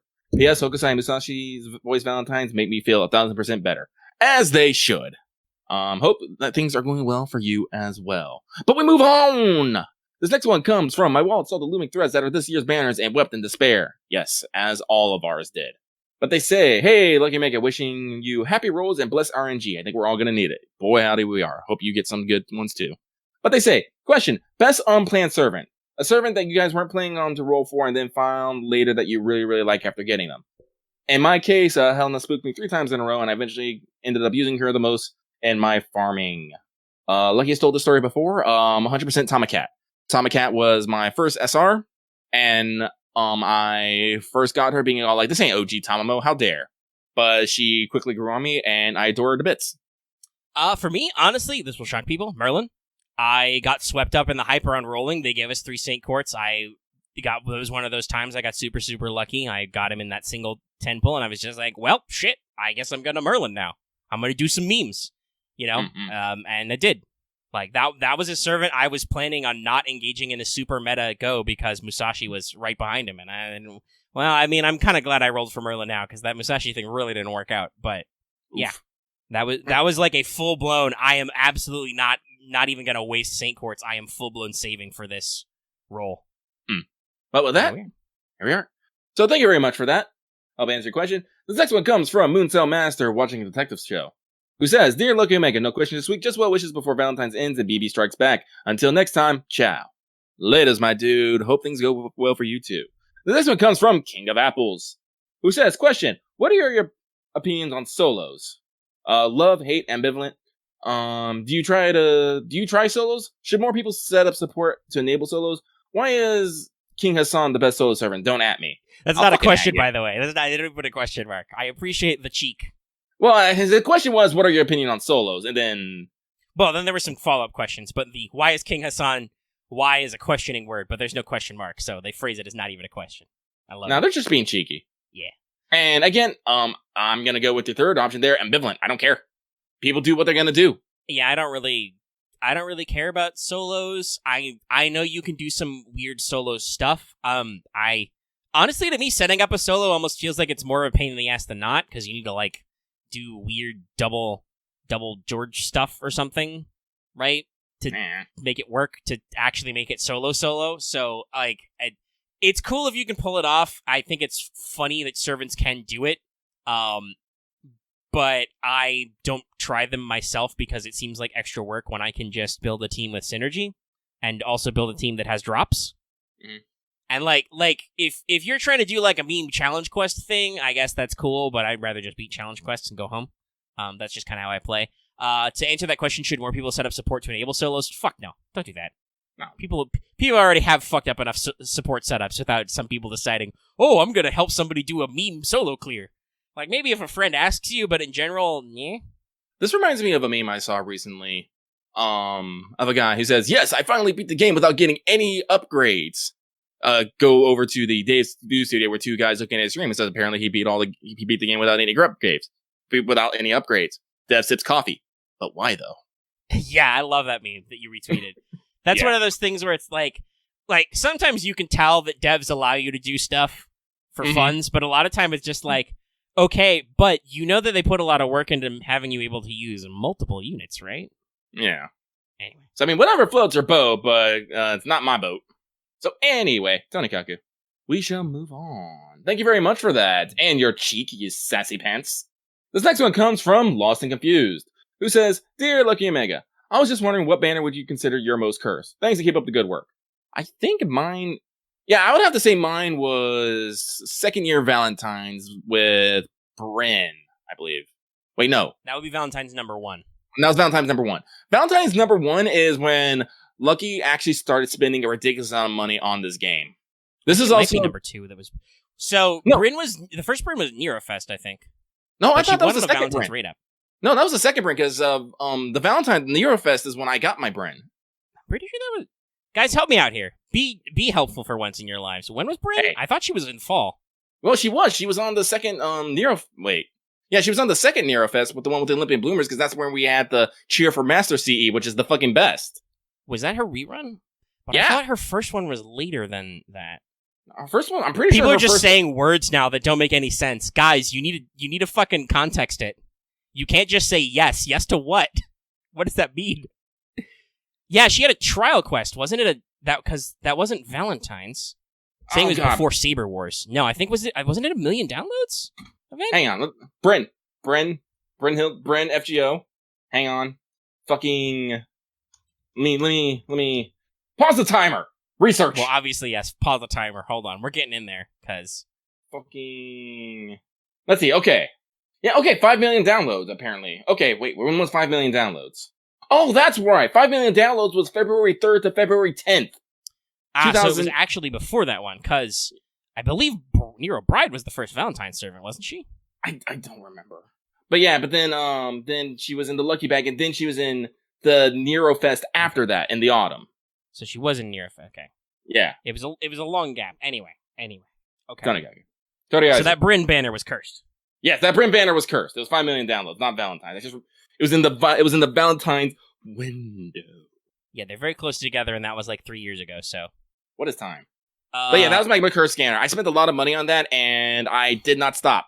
Mm-hmm. This is why I now gave the Lightworks several thousands worth of monies. My monies. They appreciate it. Yeah, they do. For me, I think cursed. It's gotta be Summer 1 Part 1. Oh God. Fucking all 3 Tama Lancers before, and did not get Mordred Rider until the next year. Like, no, that was like my full blown. Not even. Hell, even though I wanted Rider Mordred and it was a solo day, like, not even any non-rate up 4 stars, right? Like, nothing. Like, it was just Tama Lancers over and over again as I slowly lost the will to live. Sometimes there's too much, guys. Too much. Anyway, Toriazu. We move on. Wait, did I just lose my spot? Oh, here we go. Now you found it. I found it. So, this next one comes from Kuhaha, who says, "Hey, y'all. So I was listening to last week's podcast, and I think it was Omega mentioned something about Gorgon sisters and how Rider Medusa was forced to help Sateno and Urale, and the Gorgon gave the eggs. Could y'all clarify that little subplot for me? Thanks in advance. Regards, Teehee." I mean, just read the Valentines. Like, I believe it was described in the descriptions for the small Snicks chocolates that they had Medusa, they forced Medusa to help them because obviously there's no fucking way that Steno and Urale are going to make chocolates like that on their own. Also, Meg, I will caution you that don't assume that they have a Steno, Gorgon, or a Anna. 7 Stenos. She's a permanent 4-star, guys. Yeah, I know. And guess what? I haven't got a Steno in years. I mean, it has been a while since I'm not at 8 yet. So we haven't done the meme, but okay, fair enough. But I do think it is actually like mentioned between Urale and Medusas, who are both free to play units, that kind of explain some of this.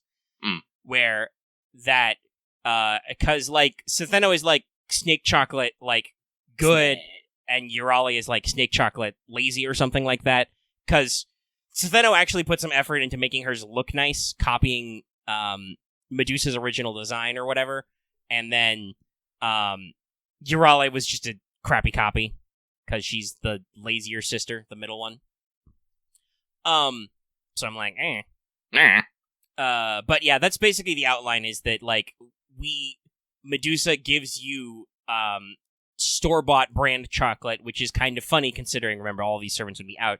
Stheno and Urale give you the weird snake chocolate, so I believe it's actually in the CE descriptions. I can look this up if Lucky doesn't mind pausing the timer again for me to do research.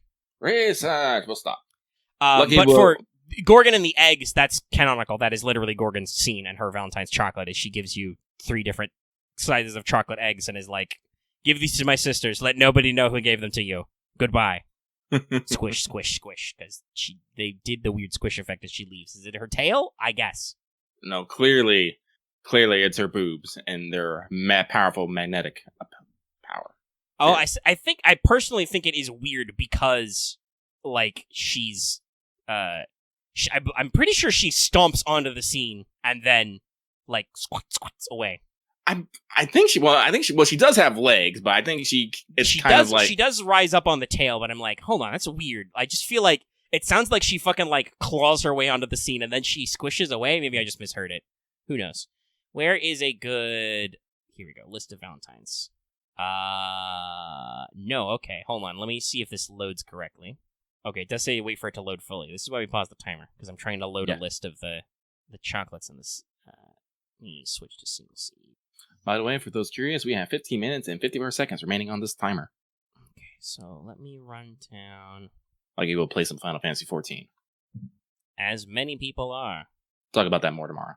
Alright, so Grand Order Wiki has like a fucking database lookup for servant Valentines. Lucky now Newms and Chocobo.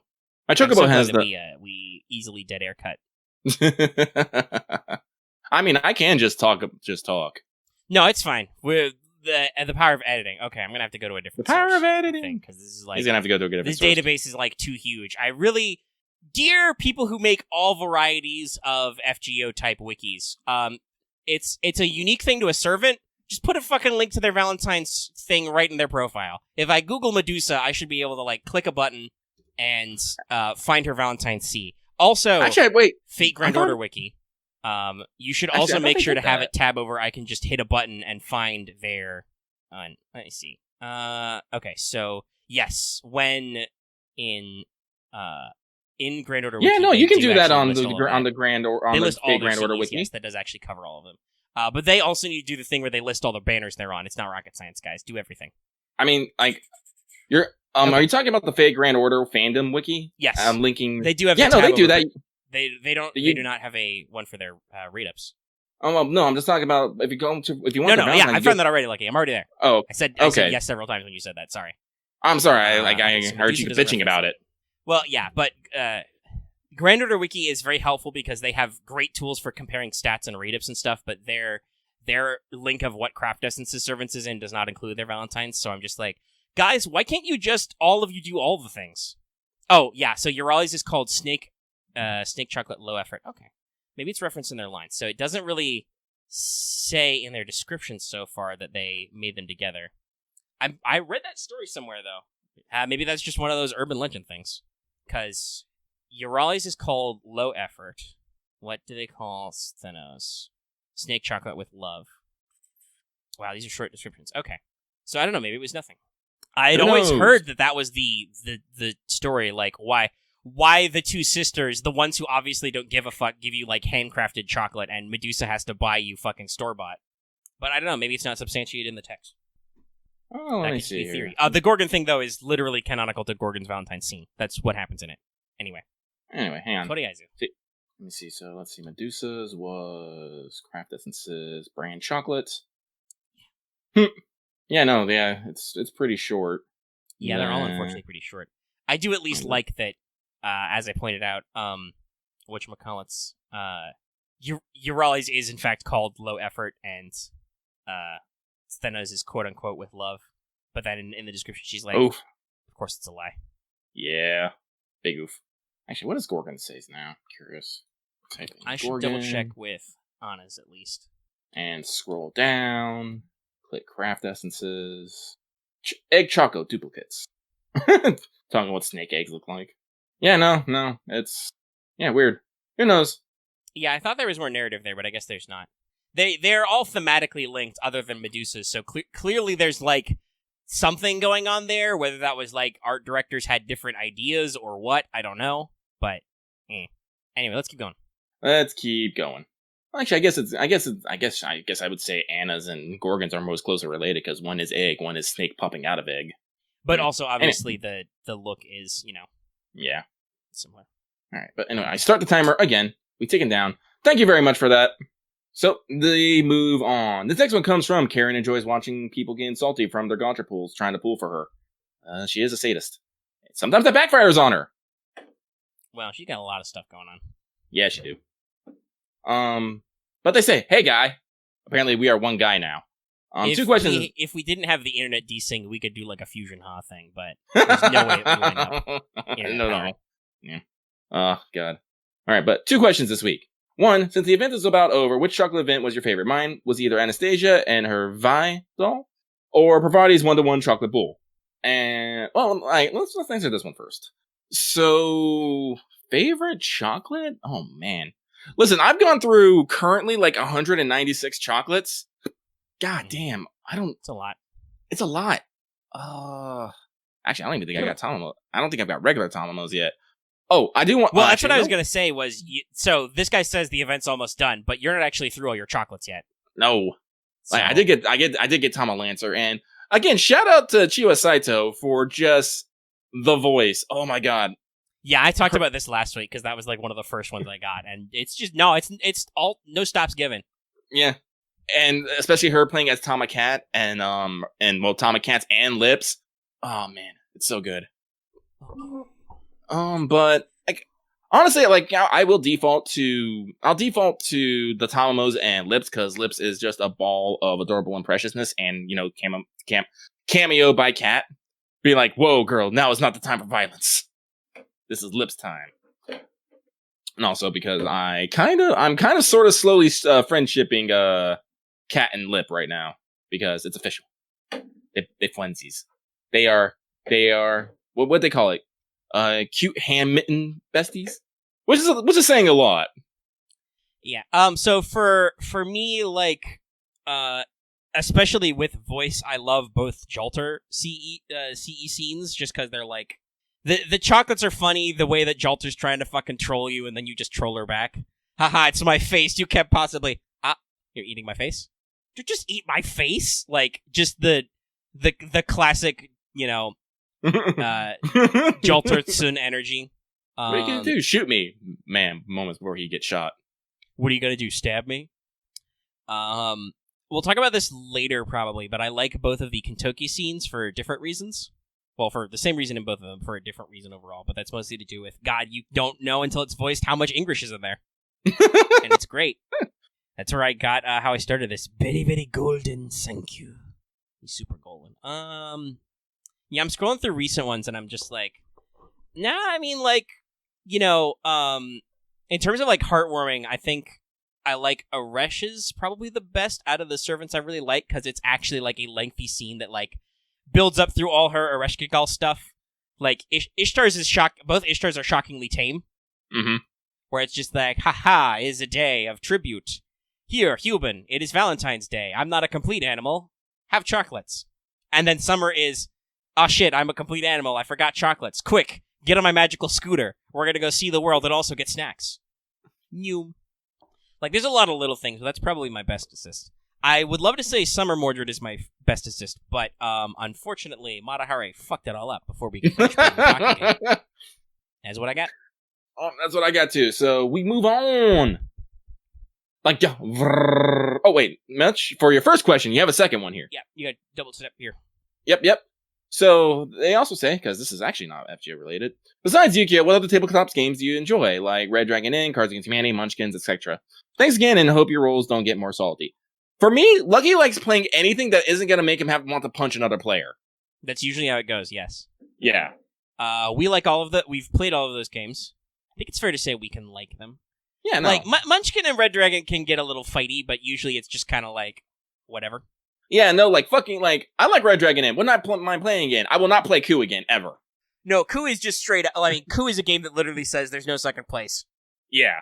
Like, it's a straight up competitive game that, like, and even the people I know who play Coup and can stand to play Coup, it's a thing you gotta measure out. Mm-hmm. And well, I keep going back and forth on, like, different, possible ones. Axe always wants to play games that are like 5 million hours, though. He keeps talking about co-op games, and those take forever. Yeah, like I said, I like Red Dragon Inn, like Settlers of Catan. I really want to find someone to play Once Upon a Time with me. I think I have that TTS. Well, I don't know if because TTS did some updates later, but I know that TTS has a module for it, but I don't know how it like plays on the mod mode. Yeah, I don't know. We gotta look at it. We got a couple of stuff in the backlog from our disastrous Muffin Time experience. Like I said, like Lucky just likes playing games with people in general. There's just two caveats. One, it can't be overly competitive. It can be a little competitive, but not overly competitive. Two, I have to be feeling okay. Lucky, people might not understand this, but Lucky is an introvert by nature. And I spend a lot of time yelling at people. And then I'm just like, all right, now I'm going to go hide for like an hour because I have used all my juice. Listen, Lucky yells a lot beside being ever because he has learned in life that sometimes he just needs to fucking yell at people. Yeah, you gotta be able to stand up for yourself. Mm-hmm. But I think that's it for that question, unless you have anything else to add there, Omega. Nah, I've talked about stuff. Just hang out with us long enough, you'll figure out what games we do. We occasionally bust out Tabletop Simulator and stuff. Yeah. Alright, but... Alright. Thank you very much. This next one comes from Sensuous Love, Sensuous Life, but also hot damn, lingerie Semiramis or something. But also hot damn, did you see that fucking Sencho fucking Figma? It's dangerous. I want it. My we wallet had doesn't, some though. Figma time recently. Fucking blowing up all 1 million of my Discord channels because nobody could keep it in one channel. Yeah, no. But, there is a lot of stuff, yeah. Anyway, they say, con lucky, con lucky, con lucky. When Muramasa and Medea on the CE, the Lightworks seems to be making their way through the meme list. Which meme would you like to see go next? Thanks for all the hard work. Otskata Mega. 10 of the 10 on the puns. It's got to be Summer Medusa, but that's me. That's my meme. Medusa. Just kill it. Make it dead. Do Summer Medusa. What memes are... Well, I guess Lucky will go for... Violating Kazura Drop.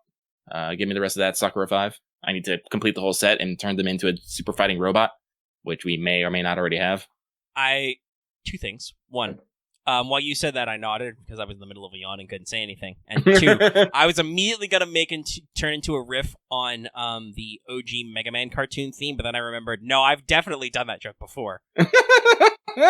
In this exact moment, so I'm not going to repeat it. That clip already exists.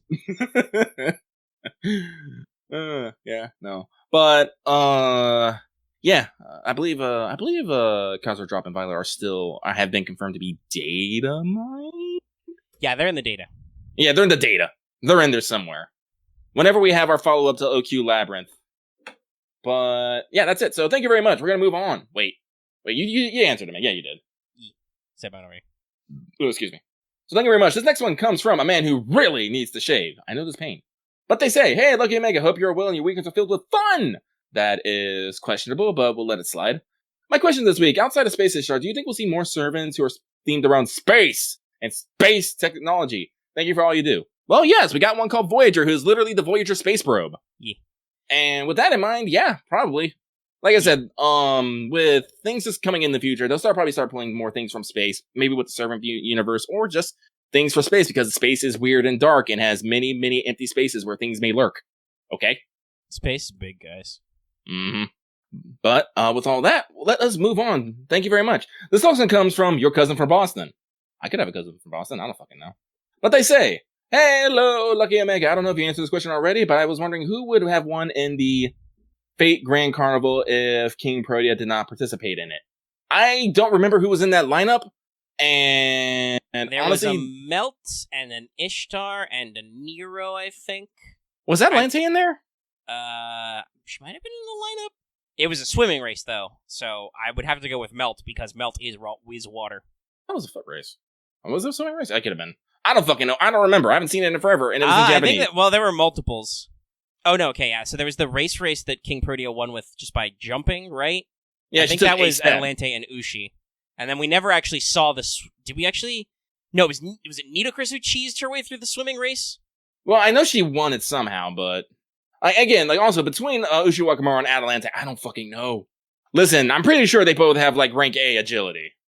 Well, if Achilles was there, I think he would win because he's like the fastestest. But that's a noble phantasm. But yeah, Bradamante was there, but I believe Ushi was there also, and she could just jump. Anyway, doesn't matter.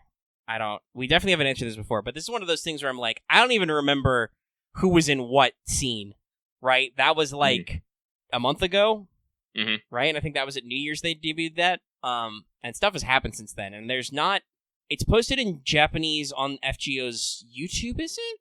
Yeah, I think it is. Yeah, it's like online there, but there's still no official subs or anything, so it's like, I don't go out of my way to watch it over and over again. I hope we get it subbed, like, maybe for our anniversary this year.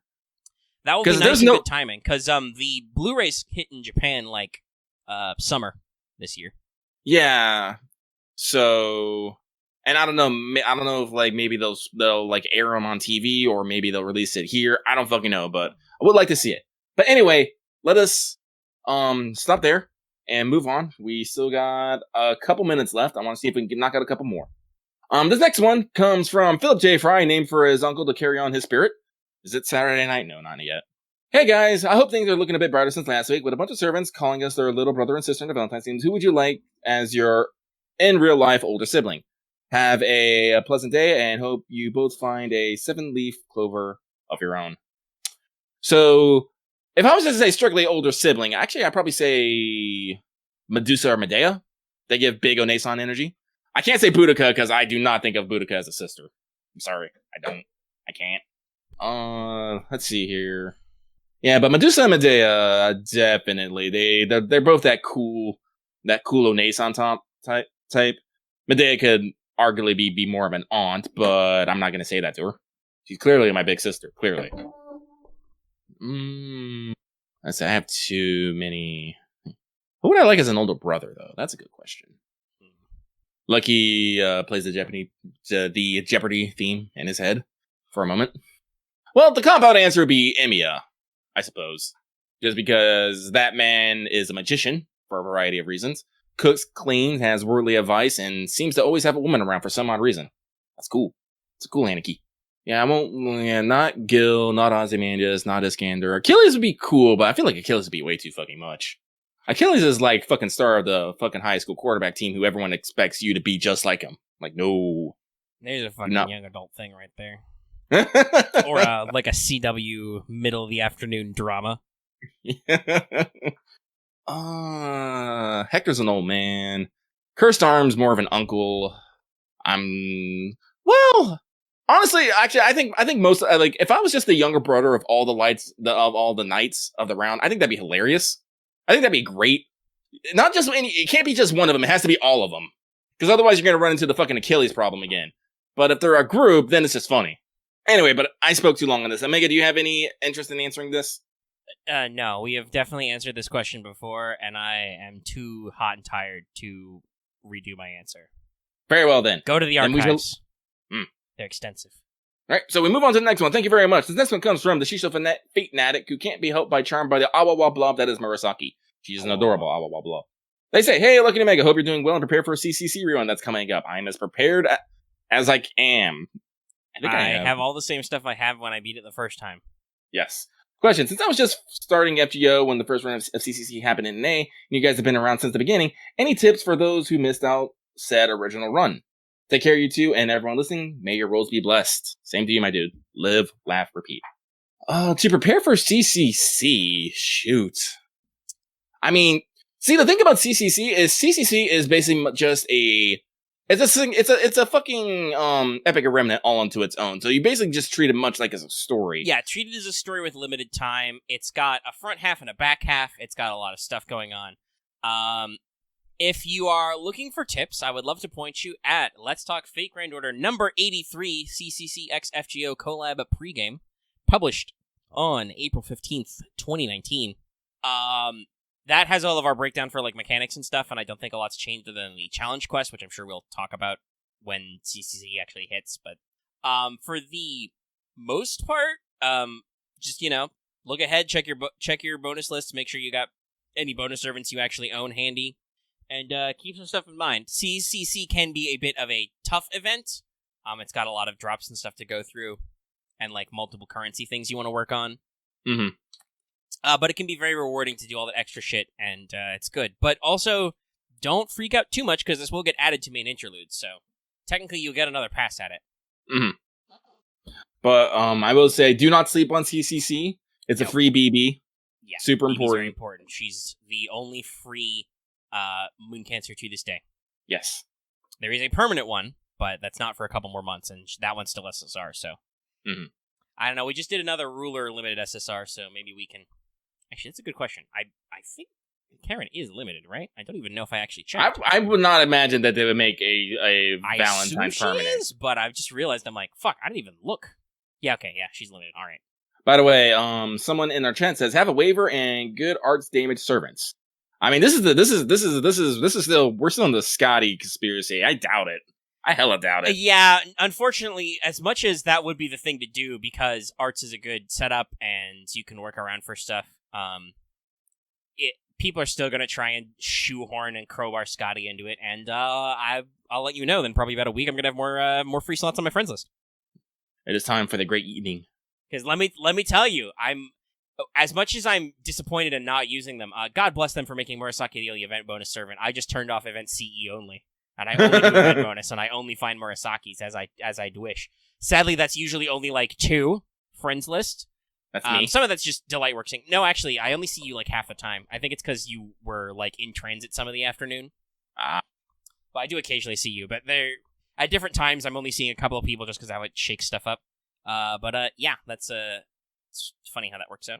But no, there's some different things you can work on and do stuff with. And like I said, somebody said I had that shit tab. Yes, actually, I did tab over and look up what video that was, because we always say this about our old pre-games, and we almost never remember, so I was like, fuck it, I'm gonna get ready to look it up, it'll be easy. Easy peasy lemon fucking squeezy. And with that, I have successfully run out the timer, and we are done with Let's Talk Mailbag for this week. Let's see how many we have left. Let's see, 1, 2, 3, 4, 5, 6. Well, actually, ain't that bad. Pretty close. Yeah, we're pretty close. So, to you 6 who we did not get to, I apologize. We like to faff and talk about. But, just resubmit next week, and we'll try again. Actually, let's see. Next week, we'll probably be talking about the rerun a bit, but I don't think we'll actually have any big news. Yeah, it will depend on if anything, JP does any more weird shit. We may have some more rando St. Quartz stuff to talk about, but it'll probably be focused on the rerun, catching up with any last-minute things, like, did I do the challenge quest? Did Lucky actually get all his Valentines in time?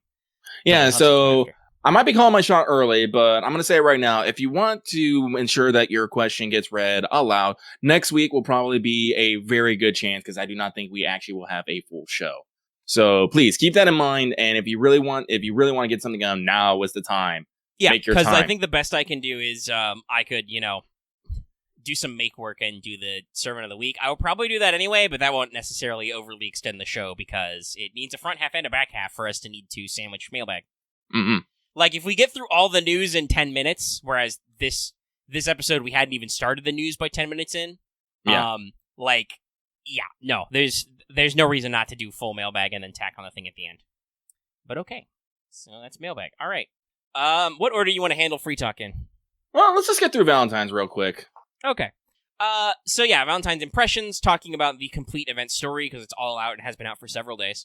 Make sure you do it, if you haven't done it already. And any other, Valentine scenes, interesting things we noticed. Lucky, obviously, you're I feel safe saying, probably the biggest Murasaki stan in the room. How you feeling about the story overall?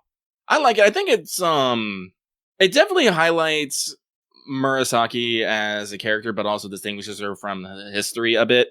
Because, historically speaking, Murasaki was actually very, what's the word I want to say? She was very introverted about this and standoffish. She did not necessarily like to play nice with others. There's actually several records of her, very goth.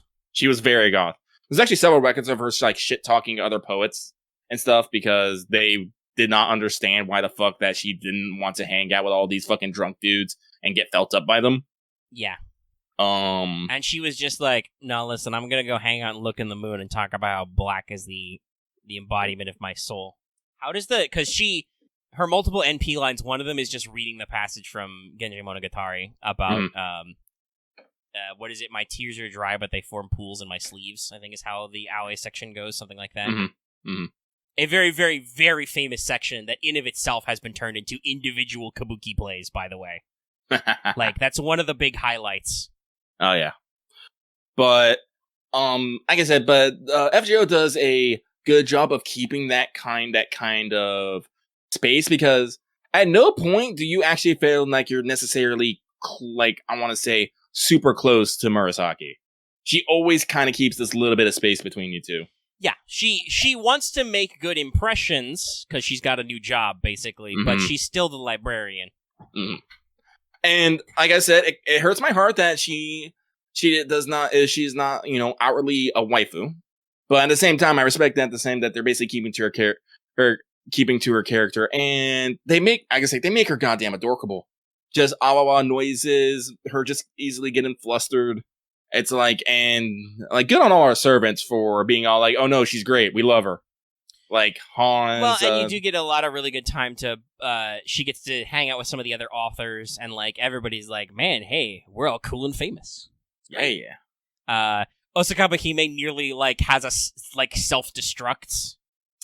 Well, yeah, because I'm guaranteeing you she was probably reading some boys' love that might have had someone who looked like the master involved with it. I wouldn't be shocked if she was, but no, I'm also just talking about dealing with Murasaki, right? Mm-hmm. I love how she calls her senpai. I'm like, yes, this is great. I love it. Mm-hmm. I friendship it. So yeah, it's really interesting and kind of how it goes back and forth. Some of that even carries over to, actually, this is a good question. If you haven't done it specifically, Lucky, have you done Murasaki's Valentine scene? Yes. Okay, so we can talk about that because that's semi-story related. But it's kind of cute that she like catches up and she's like, "Oh, I did you a thing. It's really nice." And you're like, "Oh, these are really well handcrafted." And then you have a moment of realization. You're like, "Hey, how did you make these? Did you put any stuff in them?" And she's just like, "Oh, I didn't."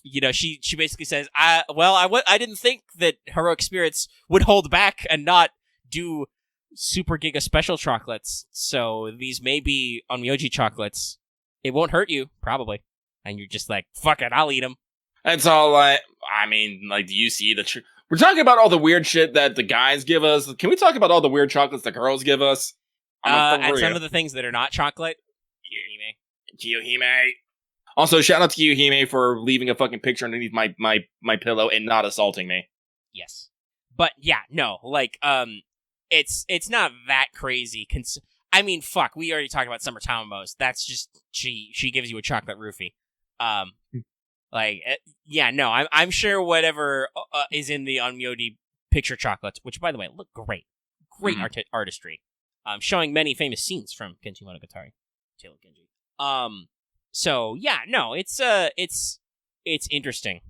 Yeah, Osakawa Hime buries her face in Murasaki's chest because Hime has a powerful cry sprite, just and Murasaki's just like, they're there. Patting the hood. It's adorable. I will not neither confirm nor deny that I was jealous at that moment. And then the precious letter thing. The plot still seems like an excuse. I'm not really sure why the cursed book decided to eat feelings.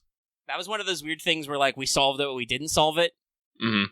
I guess I don't know. Maybe there's something lost in translation. I'm not surprised that Murasaki owned a cursed book, but it still was okay, but why did the cursed book freak out?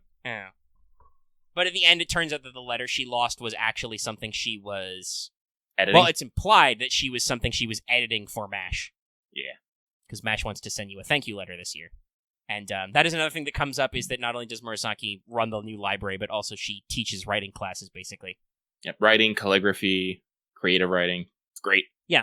Flashback to, again, historical context. She was a tutor, so she tutors people in language. Mm-hmm. And so, yeah. I think it's a good story. It's a good intro to a character. And I'm glad that this will kind of be a theme. We're going to go through a couple of these, because it's going to be Sei Shonagon next year, which... come on, it's got, I don't know for sure, but there's gonna be thematic callbacks. Oh, yeah, probably. I'm, 99% certain that at least part of it will involve that library again, and probably Sei Shonagon fucking it up somehow. Just cuz. Or probably saying that things are too boring and we need to have a fucking party for Valentine's. And then, of course, this is the thing they usually do. It'll be very interesting to see what will they do with Summer Murasaki also, because, that's usually Summers let you play a little faster and looser and get in there. And also, Summer Murasaki is freaking... Raita gets to stretch his Animal Man legs again.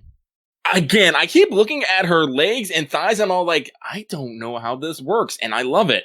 Yeah, no, but while Murasaki does definitely have that exaggerated Raita figure, because he is a stylized artist. Yes. He draws with a very strong, pronounced body styles in all of his characters. Lots of high detail. She's also not that crazy. Yes, the default Victorian librarian look is not historically standard, but it very much works for Murasaki. And then it goes to her very, very high level detail to mixing in some things in her second ascension, and then the third ascension is just literally Heian period multi-layered kimono. It's very on point. And then Summer Murasaki is just yo, what if I was weird? Why is she the bandaged high school student thing? I don't fucking know, but... I think it's because it's kind of... The Chuny phase is kind of the high school, everyone wants to be fucking goth stage. Oh yeah, no, that's definitely seems like the Japanese, I've got an eye patch and bandages and stuff. That's your... One, she's definitely the Dojiko, the clumsy girl style, because that's literally her quick animation is she runs into somebody with a stack full of books. Awawa noises and chew. And then you've kind of got while obviously very emphasized, I think her her like first Ascension swimsuit's a little subtle, and then her third one is kind of the like excessive, because goes back to the twin tails with the fucking atomic buns on her head and the sky blue, and I'm looking at it now, and she's got like weird cloth flowers attached to her hips, and I'm just like, okay. She goes a little wild, but I love her. She's also got a microphone in this set. And in my mind, I'm just saying, somehow, Sei Shonagon is responsible for this, isn't she? Somehow, this is Sei's fault, isn't it? I can believe it. But yeah, so we'll have to see how her character goes, because this is a good intro. We got to see other characters you don't see a lot of, especially a lot of Hans at the end there. I knew that he was kind of recurring, but I'm glad that they kept him up so steadily, right? Well, I think like Ron's is probably our only semi-serious author. Like, he's definitely our only like fiction style author. Shakespeare is an author, but he's famous for plays and sonnets, poetry. Yeah. So that's why he shows up and they have a little powwow, but he stays back. Also because we were just like absolutely done with him and Caesar. But anyway, I do also like, this is I think our first event where we get to see the Valkyries out of the context of just existing in Lost Belt. So you get to see their kind of sister ship dynamic, how they collate information. All three of them are reading different things, and one of them is reading something naughty. Ooh. But they hang out and help you search and all that fun stuff. Like I said, there's that thematic callback with Semiramis being mission control to last year. Fucking Amakusa, I love it. Where Semiramis is like, I've checked Grail storage, there's no cursed books there, and like Amakusa is like, did somebody try to say something about Grails? And she's just like, no, shut up, go away. Quiet. But don't actually. Just pressing her spiked hand over his face, just shush yourself. He's a ruler, he's fine. Damage resistance. She wears the pants in this relationship. She's just like, shush. You don't have to leave, but you got to shush about the Grails. So yeah, there's a lot of this, a lot of good energy, I think, in this. Oh yeah, no, it's a great intro. The event, well, it's definitely, like, as I said, the actual overall story probably doesn't actually make that much sense, but I think it was best because it just lets you interact with a bunch of servants. Yeah, and I think it's a little nonsensical because why does the cursed book eat the fucking chocolate? Why is this chocolate related? Whatever, it's about feelings and fifis and stuff, and it's cute. It's a better Murasaki Shikabu event than it is a Valentine's event, but that don't matter. Yeah. They added voices. It's great. And that's all I needed. Which I think is a good springboard into talking about some more of those voiced scenes, because damn, there's having done all of mine, there's a lot of dimension that is added. Obviously, there's some new stuff for this year. Guys, Delightworks, please stop hitting me with the feels in the middle of my fucking Valentines. Izo and Ryoma are like this.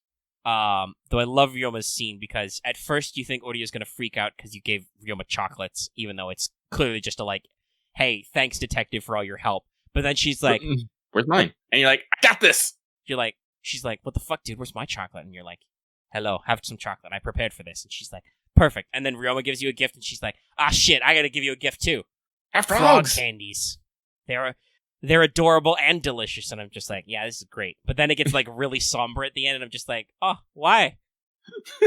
Why did we go this extra step? Well, actually, I've been noticing it that long. Like, fucking like Summer Nobos does the exact same thing. Yeah. Where it's like, yeah, we're all fun and time, but then it's like gonna be like, oh no, we're sad for a second. It's like they're alluding to something that's gonna happen, and they can't stop it. I'm like, why? Well, I think it's just because that's kind of the Gouda ethos, especially lately. Because it's like they're dorky characters, but they have serious events. Yes, that year was like Gouda Imperial Holy Grail War, right? Which is like very, very much on that. So I don't know. I think that's just part of the Gouda like cry laugh cycle.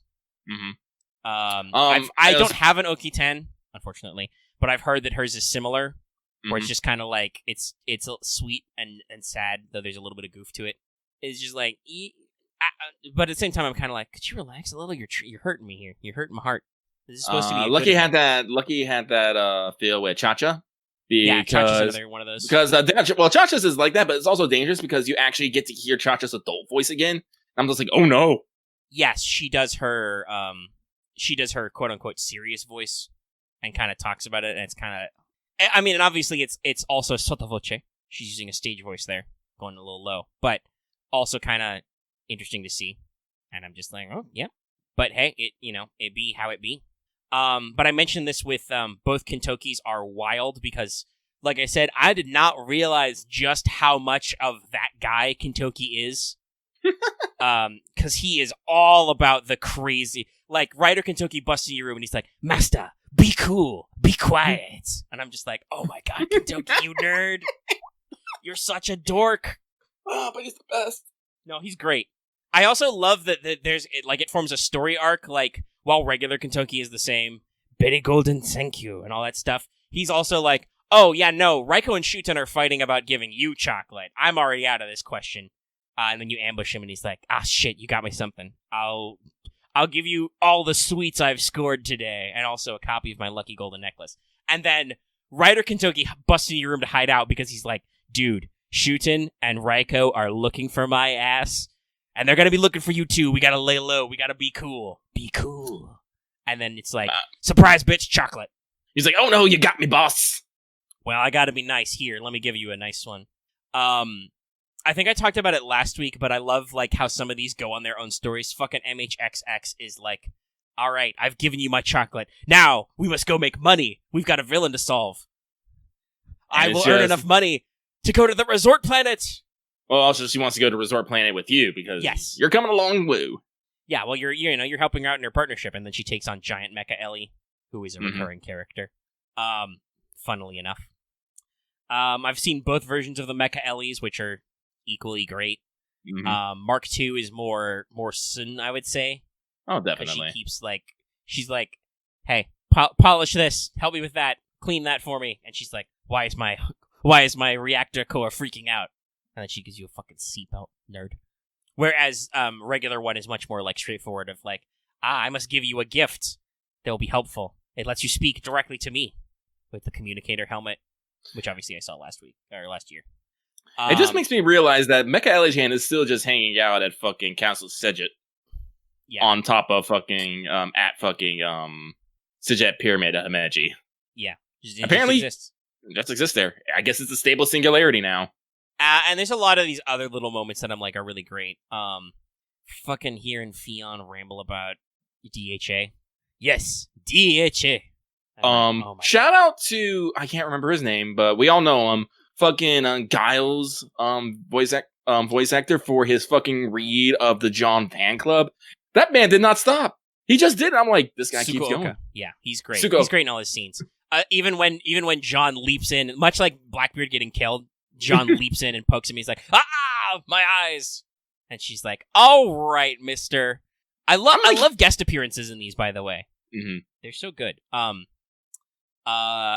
they're very interesting. And they're weird sometimes. Like, I mean, it makes sense, but like, talking about range, right? You hear different characters at different registers. It's kind of interesting. Mm-hmm.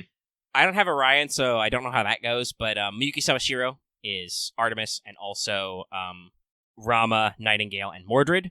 It's very interesting to hear kind of her different tones, because obviously, like, Artemis is, like, way, way different. That's, like, super up here and bubbly. Yep. I love her victory code. I remember from having Easter end support. Darling Daisuke! Like, just going crazy with the... She has to trail to, like, Yeah, the noise. Mm-hmm. But you can still hear it because I don't own a Nightingale, but Nightingale showed up in Caligula's Valentine to let you know that Mr. Caligula made that sculpture of Nero for like 5 hours straight after you gave him chocolate and then passed out because he couldn't contain his madness enhancement any longer. That's something I do like how they keep bringing up, is how fucking berserkers will temporarily suppress their madness enhancement to do something for you. Yeah. Also, there's like you mentioned this last week, shitload of thumbs up. Yep. Just because that's a very Japanese like pop culture thing as well, the humble thumbs up. But it works great because berserkers can't communicate with you. But like it was really interesting to hear kind of her Nightingale delivery, which is like a little bit of that contralto of danger, but is very, very much a much more serious kind of tone, as opposed to like Mordred and Rama, who sound similar. Like I can tell this is the same voice actor, but they're slightly different reads. Mm-hmm. Rama has a much more polite way of speaking, but it's usually it's almost the same. It's the same tone of voice. Yeah, it's the same like tone and kind of like energy, but it's a different register. Mordred is very, very sassy and abrasive and almost childish at times, whereas Rama is like, "I'm the great king of Kosla. Hey, I'm definitely a boy. I'm a dude. I miss my wife. I'm gonna go home and fuck my wife. Like, someday, Rama. Someday. As he gives me the fucking Hanuman brand bananas with the little Sita charm. How dare. But no, like, Sudaoka's got great range between all of the various characters he plays. Fucking Arash tries to dodge me because he didn't do a good thing left. Vanilla Emiya's was as crazy as I remember it, where he's just like, I've happened to prepare this for you. It's a cooking kit. He's like, I knew it! It was originally just going to be the skillet, but then I thought, why don't I just make this a whole fucking kit thing? In classic Emiya fashion of possibly going slightly too far. Mm-hmm. I'm trying to think of... By the way, Shinichiro Soabe does have a slightly different... Like, he's Siegfried as well, has a different read. Siegfried is also talking about being much more polite and kind of softer spoken than Archer. Even when he's being a nice guy, Archer sometimes comes across as kind of harsh. Oh, yeah, right? No. Obviously, they also do this great. He also does that great with Emiya Alter, because the way Emiya Alter speaks is, while not widely different, it's still noticeable enough. Like, his words are a bit more clipped, and also, I guess the best way to explain it is sad. He's just generally a sad boy. Like, depressed. Yeah, that's a good... I don't have him, but that sounds like... That's a similar thing to what our Lord and Savior Ayako Kawasumi does with, like, her alters versus normals. By the way, I've realized I have a very strong alter collection, not a lot of vanilla collection. But, like, her speaking as, like, Saber alter or Lancer alter is, like, hello, I am down here. I am very dangerous. You can tell how, like, Saber alter in particular sounds, like, very arrogant and strong in her way of speaking. Then you have Vanilla, the villain Artorias. And then you have MHX, who's a MHX and MHXX are so great, because it's, like, if you have Saber Lily, right, that's obviously, like, Ayako-san pitches herself up a little. She talks a little bit more, a little more girly, but it's still the same character, basically, right? Mm-hmm. X, though, is like, well, she's originally like a Koha ace, so she's almost absurd, right? Right. And just full of energy, too. Yes. I love it. Very Genki. Yeah. Big Genki. Die Genki. But, like I said, also, if there's one thing I'm kind of sad about is, as much as we have, Saria Hayami, we don't have a server that fully uses her fluffy voice. You kind of get it with Melt, but most of the characters she plays is usually pretty down there and forthright. Because as I said, we have Adelante, we have Usha Wakamaru, Martha. Yeah, no, and obviously, like we said, she has different reads for all these characters, but they're also, again, talking about like tone of voice, they're very similar. I think the FGO flexes, for instance, Noto Mamiko's talents a little bit better. Because Mamiko has a very similar like range to Saria Hayami, but it's, you get to see a lot more of it with FGO because like regular Altera is her very mechanical, hello, I am speaking in my direct tone of voice. And then you get fluffy sheep noises. Santa Altera is ho ho ho. Like it's got Altera's kind of like lower register of speaking, but is a lot more softer in tone. And then Fujino is so like again like not really like a different like level or register, but like a very different tone. Like Fujino is much more polite and soft spoken.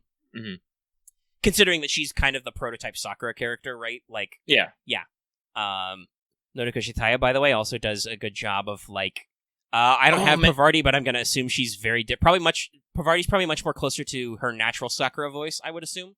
Oh yeah, no, but then you go to BB and she's just all like, oh wow. Yeah, BB is she gets to do her danger voice, and then Leon is much more like mature and kind of casual. Like, well, not casual, but like it's not as like soft and schoolgirly or teasing definitely as BB. It's like I'm here to give you a gift, master. We're having fun. It's great. Here's the thing. I've heard it from all the servants. I want to express my gratitude for you for like not being a constant warfare fest. It's great. Here, have panda chocolate. And I'm like, I appreciate you. But let me actually, I believe this list is sorted by characters. Yeah, I'm looking at all the, you're right. None of them are, like, none of Sayori Hayami's characters are really very soft-spoken. Like, Melt is physically soft-spoken, but she's also got her hard S edge. Like, guys, if you want to know what I mean by Hayami-san's fluffy voice, listen to Sakura Wars, the latest one. Clarissa. That's Sari Hayami and her fluffy voice. It's just very, very airy, very light. And it's like, and it's one of those. You know what Lucky means when he says like fluffy or airy in terms of Japanese voice actresses, or you should. Yeah. That's a certain character's way of speaking, right? Mm-hmm. But it's like, yeah. So I'm like, I'm kind of sad we haven't got that. Maybe in future. She's got a lot of roles. Mm-hmm. And I don't have a lot of the Shisho action, but you can tell, like, for instance, with like Summer Skahawk, like Skahawk's also a very different read.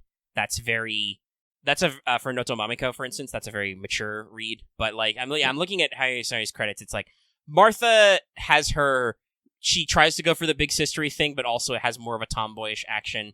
Ushi is just all like, I think it's called Sukeban. I think it's actually... Yeah, female delinquent Sukeban style. Yeah, Sukeban. I know it because I'm still playing 13 Sentinels, so yeah. Yeah, that's hot to me too. Yes, so yeah. Oh, I mean, I knew that already, but yeah, that's that tone of voice is, yeah, she's got that female delinquent undertone.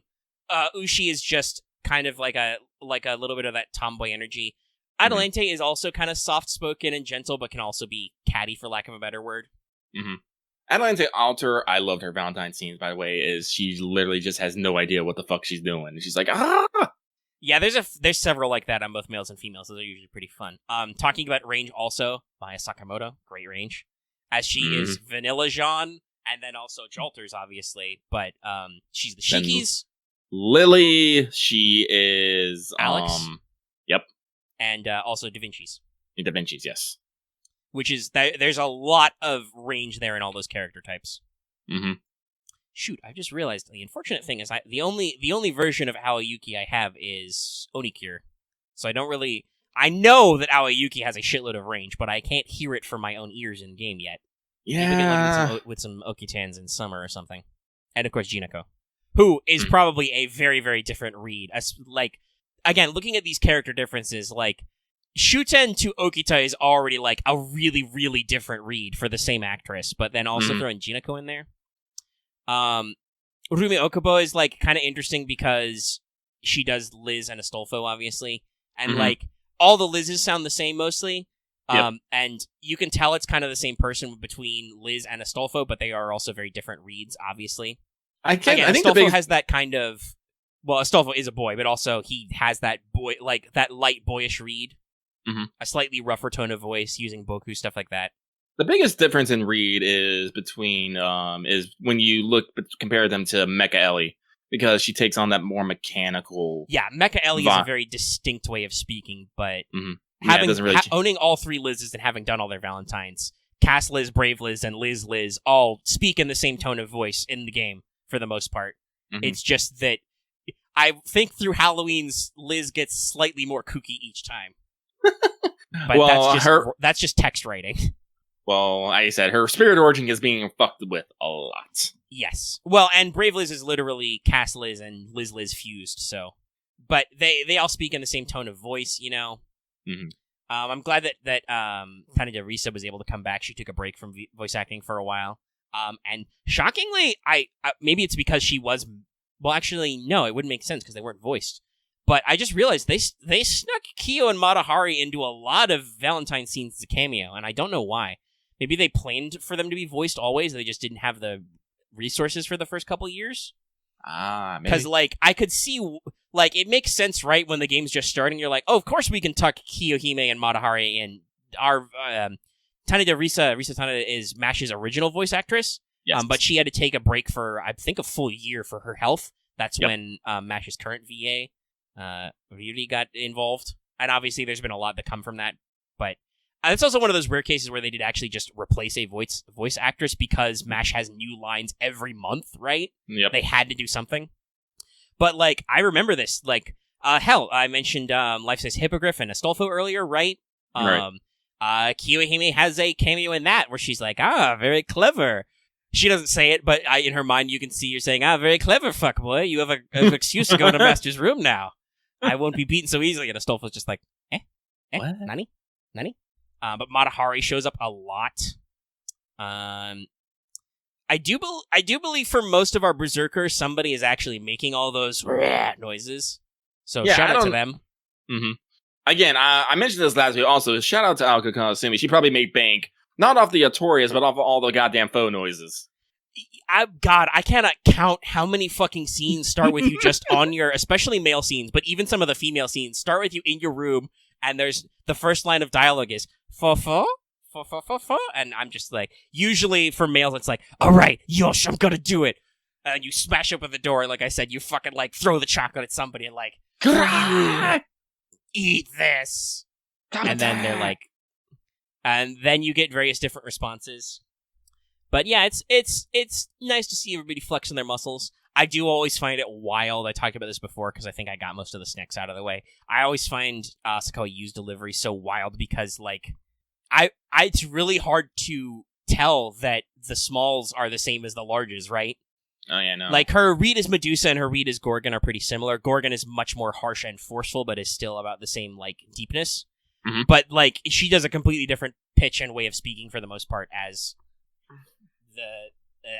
Urale and Steno, etc. This is why they're called professionals. And she even manages though to make Urale and Steno sound different. It's very interesting. That's mostly a tone of voice thing, and some of that's the writing. But Urale is like I said, she's kind of the more like sporty, casual, low effort one, where she's like, "Hello, master, take your chocolate. I'm out of here." Whereas Steno's like got her whole goddess slow speak thing. Oh, this counts arcades too.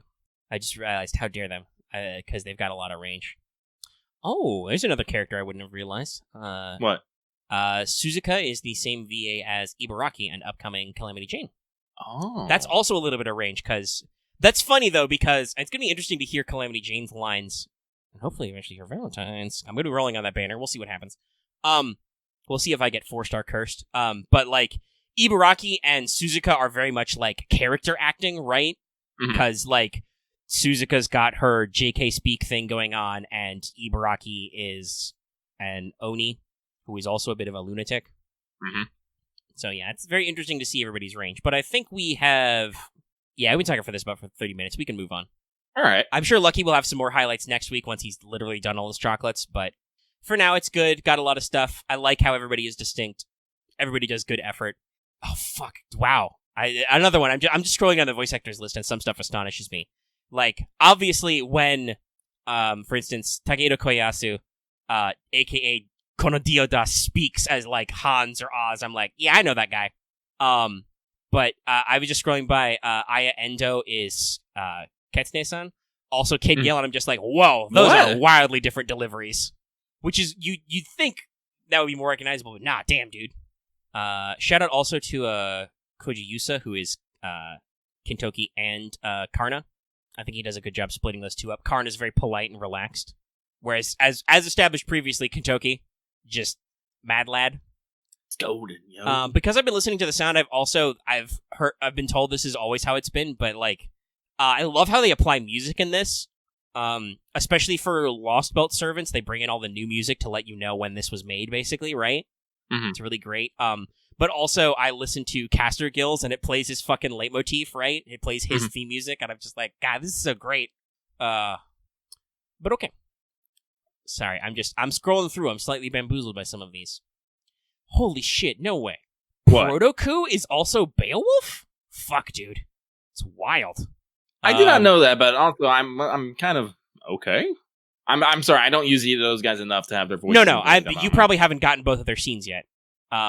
It's just, those are, especially because I think Proto-Ku is supposed to, Ku Prototype is supposed to be, like, a little bit younger than regular FSN Ku. They're very, very different ranges. Beowulf is, he's out here, whereas, the voice for Proto-Ku sounds more like, hey, I'm a high school athlete type guy. I'm cool.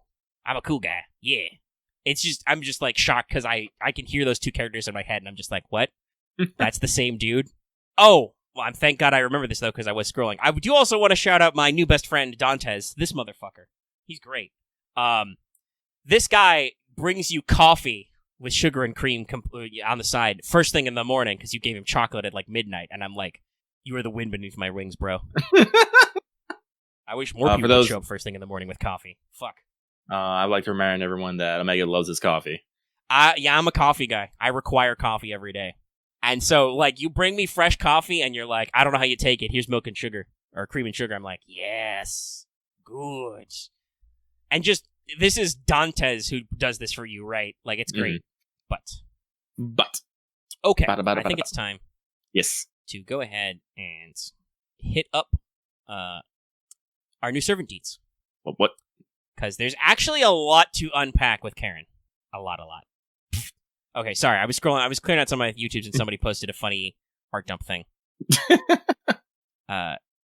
Somebody did. They said, "Hear me out. If YouTube keeps shadow banning Kiara and Coco, what if they move platforms?" And it's got a drawing of Marine and Horn Pub as an icon. It's pretty funny. But people are also destroying art dump currently, so you might have to go fast. I'm fine. I'll live without it. Listen, as much as I like VTubers and stuff, I've kind of stopped hanging out in channels that have, rapid conversations. It's a little fast moving. It's rough. I literally haven't unmuted gacha games yet. I'm probably missing notes about games I actually play, but like I think I checked it this morning and it was like 5 million words about Precon, and I'm just like, okay, well, I'm not scrolling up. I did have to have a talk with somebody about please check if you're double posting, because we've had a couple of incidents where the same link has been posted like twice, and I'm just like, okay, calm down. That, and I also had to remind everybody that scroll up is a rule. Don't double post. Double check what stuff is. Apparently, you can very, very easily just enter your link in the search bar and see if it's been posted. So put in some fucking effort, nerds. Speaking of nerds and effort, let's talk about Caren. First, we must begin with names. Nomenclature stuff. This is because I think Caren is one of our first servants, if not the only servant, to literally have multiple names listed in different ascensions. I don't know if this has been done before. If it is, it's not a servant I know. Like, not like true name stuff, but just like straight up her name changes as she gets ascended. So first, she is Amor Caren. Amor being Latin for love, and also in many other Romance languages, which are not called Romance languages because of romance. They're called Romance languages because of Rome. Funny how that works. Her second ascension, which is what was shown on the stream, and her art was revealed then, is Caren C. Hortensia. And then finally, her final ascension is called God Caren. Literally, Godo Caren. I double checked with Google Translate. So yeah, no, that's phonetic. The general idea here seems to be that she's supposed to be a pseudo plugged into Amor, the primordial god of love, and or the angel of love, maybe. It's a little unclear. But because Amor is a primordial deity that doesn't really have a lot of will, it's basically the character is functionally Caren with powers. Mm-hmm. Like, she has some divine qualities. She has like the Roman tag. She's got goddess core, but the drive is all Caren. I also noted this down that she's also basically Jesus Jack Amor. She references divine, all-inclusive love in the Christian sense, avoiding the connotations of being the same guy as Eros or Cupid. Cupid or Cupidio meaning passion in Latin. And this is, by the way, this is an actual thing in like Greek mythology. OSP actually has a video on this somewhere that like it's probably in Eros and Psyche, but like depending on which mythological mythopoeia you're working from, in some context, Eros and Amor as an extension is also like literally a primordial deity who's been around since like Chaos and Nyx and shit. Yeah, Nyx. And then sometimes it's one of Aphrodite's many, many kids who represents various minor things. Eros, Anteros, stuff like that. So it's a little fuzzy. This is kind of leaning towards the primordial love juju thing. And the game text is constantly reminding you, oh, Miyu's name changes. Okay. I did not know that. I have not ascended my Miyu yet. I'm spending embers on Murasaki. But, as I was saying, her profile and everything would like to go out of their way many, many times to remind you how much Caren is down with the Lord. Possibly she kicks ass for him. I don't know if she has an Irish accent. I don't actually know where Karen's mother's supposed to be from. Obviously, Kira Kotomine is Japanese originally, but he married some rando albino chick who died after they had a kid. And then he was a deadbeat dad. Because of course he was. Anyway, let's actually talk about her stats. Her attack is just under Holmes, who Holmes is currently the highest attack ruler. And her HP is just above him, so she firmly slots into just above the tail ends of those two scales. So, she's quick, arts buster, which is that unique to in rulers? Let me double check. Does anybody else have that deck in ruler? Yeah, okay, that's also Holmes' deck. Alright, that makes sense. She has decent NP gain set up. She's got very good hit counts, average NP gain. And her NP, though, is quick AoE, a first among rulers. Period. Straight up. Not the first 5-star, not the first one to have like an AoE versus single target. Straight up, first quick and AoE NP in rulers. So we're breaking new ground, kids. It doesn't have like crazy high hit counts. It's just the 5. The maybe we don't want you to loop with Scotty number of hits, basically. Well, it's a ruler, so it'd be hard to anyway. Probably. She doesn't have crazy damage amp. But interestingly enough, her NP does reward spamming because it reduces enemies' quick resistance by 20% flat, and it also slaps a buff block on them for 1 time, 3 turns. And that quick resistance, by the way, is for 3 turns. It's after damage, though, so you gotta do the combo. But what it does before damage is it does the bog standard overcharge-based NP up thing. Her NP gets swole for 1 turn first, which kind of helps with her damage outputs. And honestly, the fact that Holmes is not a direct damaging servant, right? Like, you pop his NP to give your squad, like, invul piercing and defense ignoring and great crits and stuff, but he still doesn't have the kind of, like, direct damage output for an NP without stars. Mm-hmm. So she's still got a very big slapper of an NP, especially because, remember, quick multipliers are the biggest. So her first skill is Holy Shroud of Valentine. This is probably one of her most fucky skills. So, first of all, it gives her 3 hits / 3 turns of invincible. It gives the rest of the party, I should say, 1 hit of invul for 3 turns. It increases all other allies' NP gain, so not her own, by 10 to 20% for 3 turns. But also, at the end of each turn, Caren will drain the rest of the party's NP by 10% each and gain an equal amount. So, ideally 20%, but if one of your servants has less than 10, it'll be less for 3 turns.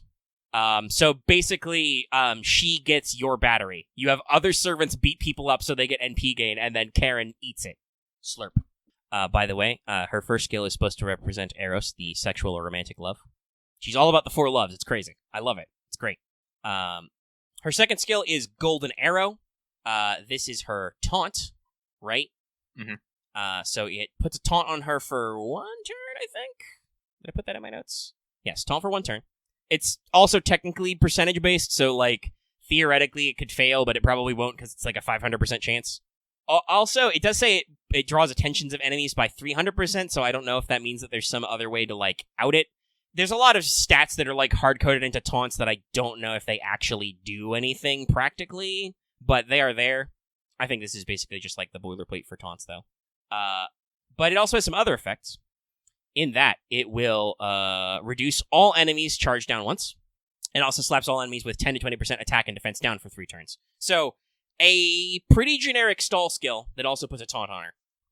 And obviously, she's got an invul as well, so you can, absorb a whole rank of talents here. The Golden Arrow represents philia, love between neighbors, your fellow man, basically. By the way, I do want to shout out her profile has descriptions for all her skills, but some of them are very plain Jane. Mm-hmm. Golden Arrow is described as an angel's arrow that pierces through the human heart and gives them love that's forced. And it has the quote, "Love is always sudden, right?" And they're just like, oh, that's very dangerous for Caren to have that, shooting gold arrows. Her final skill is Mana Burst Love. I guess that's how Mana Bursts work. It's a 10 to 20% on all cards for 3 turns, so a 3-turn projection. Oh, actually, I forgot a note about her Golden Arrow. It's also a 20 to 30% battery. Oh, powerful. Yeah, so it's a taunt, it's a battery, and then enemies get charged down and all that stuff. So her final skill is, I remembered this because, so her Mana Burst is a projection, right? It's also a 10 to 20% battery. So between 2 skills, she has a 50% battery. It also reduces a single enemy's NP charge by 1. Which means that if you pop all of her skills, you get 50% battery, and one of your enemies will go down by 2 charge pips, in addition to lots of other bullshit. So, there's a lot happening right here. Yeah, no, she's got very busy skills. I think that makes her a little finicky, obviously, but it helps her do a lot of weird stuff. Like, she's very tanky as a ruler with hard defenses.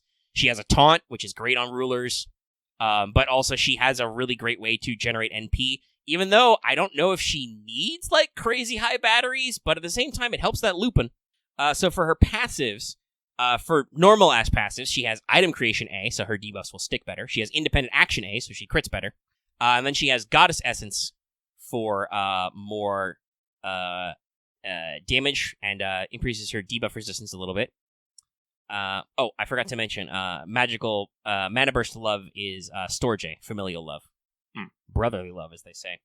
But so she has 2 unique passives, though. Her first is her masochistic disposition. This is a spiritual thing she has where, like, demons, like, can invade her body and stuff. Anyway, her debuff resistance is lowered by slightly more than her debuff resistance is raised by Goddess Essence. It's funny. Like, I think if assuming it works out the way it's supposed to, it means that she's got only, like, a 2% actual debuff increase, but I don't know if that's how the math is supposed to shake out. But it gives her a special bonus. She has plus 20% attack when she has any debuff. Oh, interesting. Yeah, so she gets stronger when debuffed. And then her final skill is it's called Iron-Willed Faith, but it's a reference to Iron-Willed training, everybody's favorite curiosity. That's right, she got it from her daddy. It makes her immune to terror and charm, straight up. Oh, wow. No charm, no terror, and gives her an inherent 10% buster resistance. So I say it's finicky, but there's a lot of interesting moves that I would say a quick stall ruler can do, right? All right. She's got a quick NP, she can quick chain, she benefits from crits because she does have her independent action, but boy howdy does she love to make enemies. She loves to frustrate enemies and be like, haha, you can't do anything. Sucks to be you. Because she has many charge downs, she has a taunt, she has invols, hard defenses, team invols as well, by the way. Well, it's only 1 hit for everybody, but still. And she's got that buff block on her NP, which is going to be really annoying, I'm sure. So she got a lot of stuff going on, but it makes for a very fun, debuff-heavy, disruptive style. Mm-hmm. She seems pretty interesting. Also, she's voiced by Ami Koshimizu, so that's a win in my book. Yes. Let's see. If I remember right, she did... I remember her first and most as Colin from Code Geass, but also, yeah, she was Ryoko in Kill la Kill, and has a lot of other roles. She's Beidou in Genshin. Yep. She's also Sailor Jupiter. I remember that. She's got a long and storied career, but she's got some real highlights. And she's been Caren's voice actress since Prisma. Yes. Because I believe Holler Ataraxia does not have any voiced version yet. I might re-release it someday. I feel like there was more of her than some other good roles, but yeah, Colin. Oh yeah, no, she's got a lot of ones, but like I said, I most think of her for her, arguably her tomboy roles. Big energy. Some people in the base might know her. She in the Japanese dub of Ruby, she is Yang's voice actress, which is kind of exciting. That was exciting, I know, for some of the Rooster Teeth crew when that was first announced, because she's like a real lady anime actress. But yeah, so I'm like, shit, I didn't realize that, because her delivery is. First of all, Caren's not in Prisma very much, but also her delivery is very different. Some people may recognize her from the Strike Witches series. She's Charlotte Yeager. Ah, that's the other one, yeah. Yeah, that's another big one. I knew there was one more, but I couldn't think But, of it. like, she's in a lot... She's got a very long and strong career. She plays a character who exists in Devilman Crybaby. Oof. I think it was mostly a cameo, but she was a couple of characters in Darling in the Franxx. Oh, I didn't even know. I've never watched Vereen, so that's why I don't know. But apparently she was in a Yu-Gi-Oh series once. But she's been in a lot of anime, a lot of movies of anime, a lot of video game stuff. She's Yukiko, for instance, Yukiko Magi from Persona 4. That's yep. That's one that I'm okay with. Like, why didn't I realize that? Oh wait, that's because I very rarely listen to Persona 4 in Japanese. Oh shoot, is she? At least in some dubs, she is Rebecca from, like some versions, Rebecca Chambers in Resident Evil. She's Mai Shiranui in King of Fighters stuff. But she's no stranger to gacha games, so I'm gonna guess that FGO was just waiting to put her in when they put Caren in. She's Project Red in Arknights, for instance, as well. Very, very long history, doing a lot of stuff. So yeah, it's cool for her to finally get a role in FGO, especially considering, like we said, she's been doing since whenever the second season of Prisma came out, somewhere in the far distant years ago. It was a while ago, guys. It was. Also, I don't know if we mentioned this on air, but it was confirmed her Caren's artist is Mori Shizuki, who has also done Ishtar, Reshkigal, etc. Yeah. Oh yeah, we did mention that. I think we theorized it, but at some point, but yeah, because I remember I said it was the eye style. Yeah, it has the same style with the eyelashes, but I think it's most pronounced if you look at like Caren's final ascension. But I think you predicted this also because Mori Shizuki did actually draw the Holy Shroud of Magdalene CE, and I believe you brought this up at some point. Again, don't know if that was on air, but yeah, I like to reach. And actually, now I'm looking at it, that's very interesting. Well, obviously, that was the first thing that Mori Shizuki, who I believe people have referenced as a woman. People were talking about her fucking having a leg fetish or something. Caren's got legs, y'all. By the way, for clarification, if you look at Caren's tags, Summer Ilya, anyway, doesn't consider her a child, so make of that what you will. Also remember, she just jacked love, so make of that as you will. I mean, she's not about that icky sexual love, but also No. some people have referenced, she does have a gag NP where she appears as a giant baby. That's a reference to Capsule Servant, where baby Caren does appear. Yep. But yeah, I was just saying, that's the only CE that Mori Shizuki has done for FGO that's not like a heroic spirit wear, was the Shroud of Magdalene. All the rest are like the special costumes and stuff for Ereshkigal Ishtar. Neat. I fucked this up. Good job, Lucky. Rip. Oh well. Let's try this. I accidentally popped all my buffs on the second wave, not the third wave. Well, if you get done fast, you'll move on. Yeah. Speed. But I think that's probably everything I have to say about that. Like, again, like I said, some people have been like, I don't know if they're like calling out that Caren has a really complex kit. I think it's interesting. She's doing new stuff, and rulers are really characters that are kind of defined by what they can do. Obviously not just skills kits, because, hey, Jean is like, what are skills? I have those. But they're very, like, very weird niches, obviously. And I think Caren kind of plays to the stall strategy that rulers synergize with while still doing something different. Because, does anybody... So Qin Shi Huang has a self-invul and a taunt, but I don't know if he doesn't do a team hard defense. He does have charge downs, but she has multiple charge downs. Like, I don't think there's any, like, really good comparisons to other rulers that do stuff like she does, so it's interesting, and you can certainly try and make her work with various servants who mesh with quick. Doman's got some weird quick stuff in there, and he's got, like, literal curse damage extras, so you can probably make that work. Yeah, it'll be interesting to see how that kind of plays out. I mean, I think she would probably benefit from Scotty, because Scotty also has that do extra crit damage with quick cards, right? Mm-hmm. And Caren doesn't. One, rulers have good star weight, and Caren doesn't have any inherent critical effects other than her passive. And she does 2 quick cards. But, what were you going to say? I was just going to say, yeah, Scotty be good, but don't expect sweet Scotty loops. No, I don't think unless your enemies are like really low HP, or you have like plus 100% bonus damage for an event or something. I'm expecting that Caren was probably not meant to literally directly loop, but she's probably meant to endure longer fights that are not easy to loop, because they are definitely like planning for that. It gives you options for quick outside the Scotty loop. Yeah, and certainly Caren herself will mesh with other quick users because her NP slaps that like 3-turn quick down on them. If you can get her to stack it, that's great. And you probably will get to stack it. Well, okay. She does have that weird NP drain effect that's kind of selfish, but like otherwise you can do some weird stuff.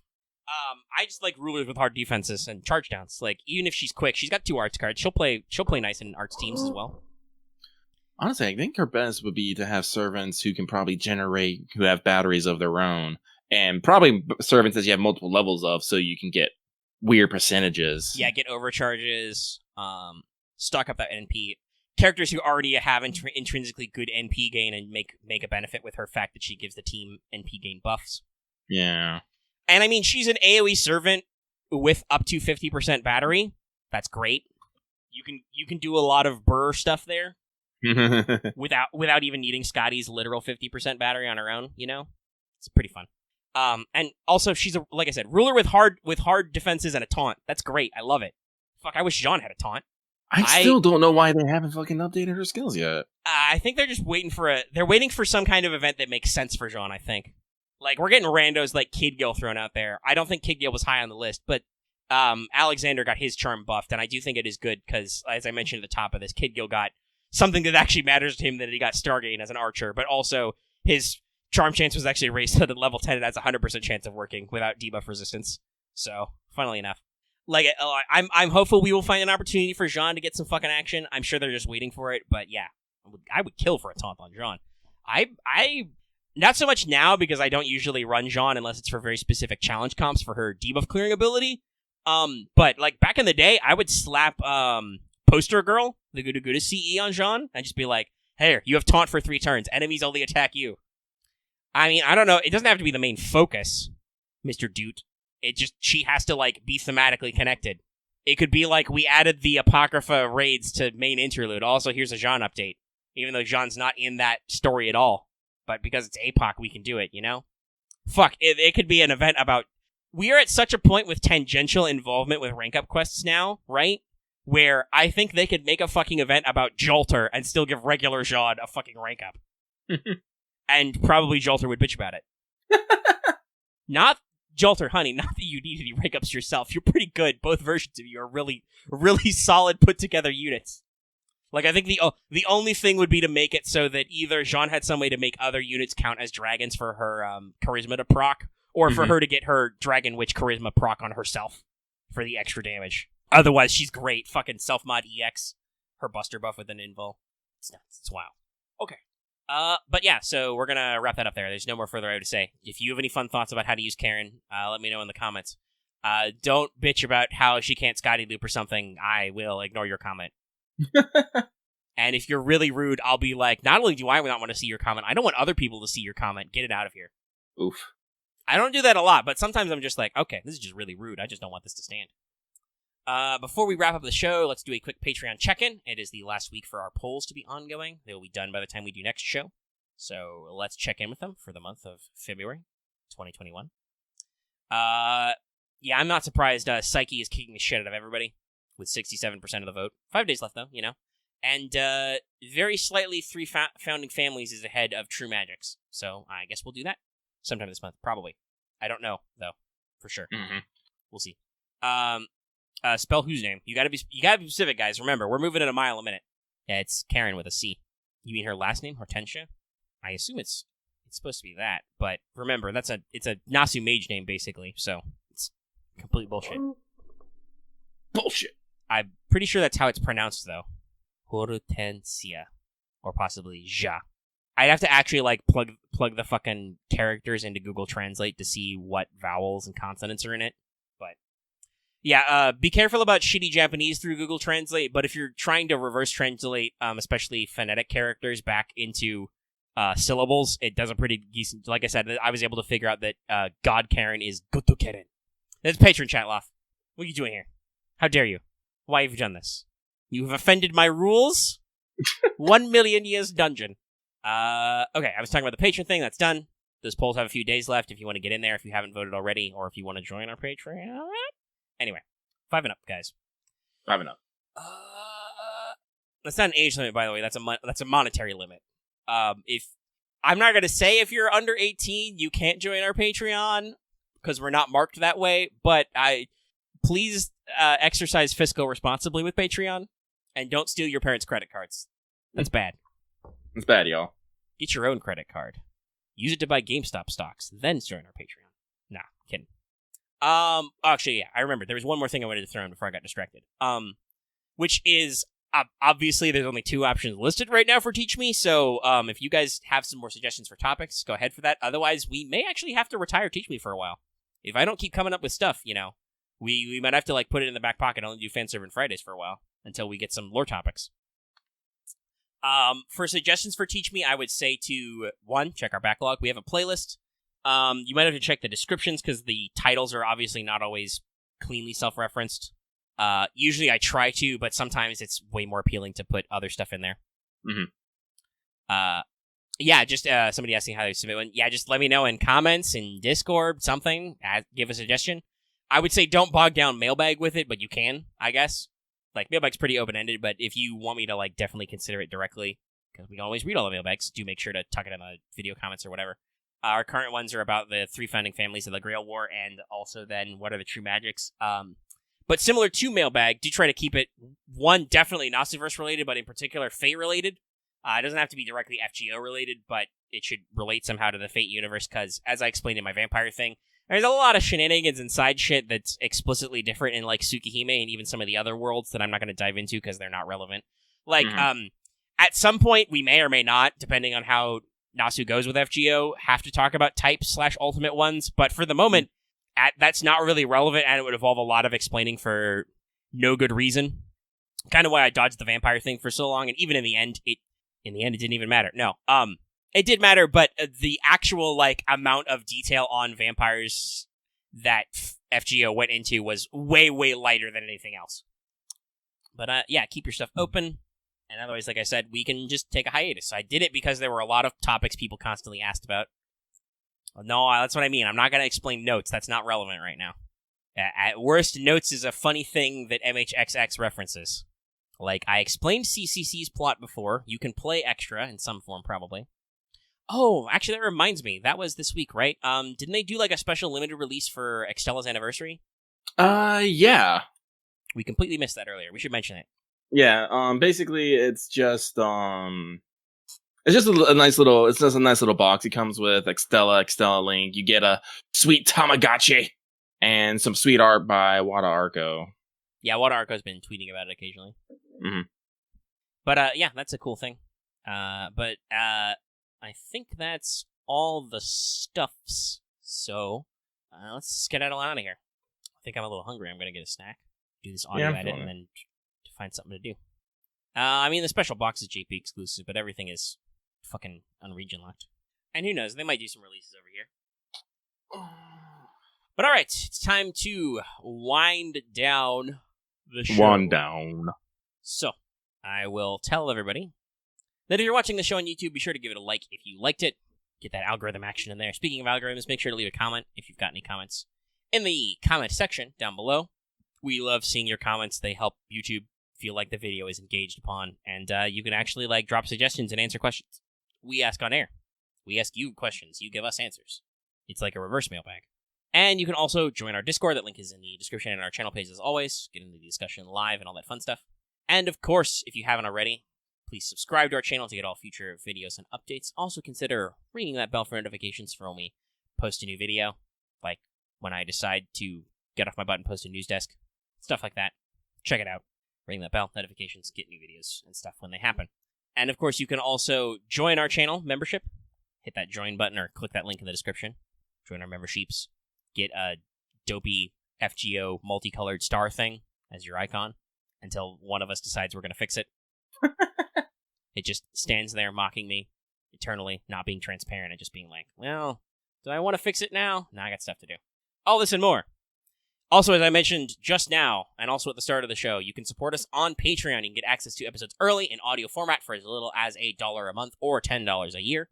At higher levels, you can do stuff like vote in those topic polls, get access to the show live, get a shout-out, all the rigmarole and blah, blah, blah, and it helps support us, especially because we cannot be Super Shadow Time right now.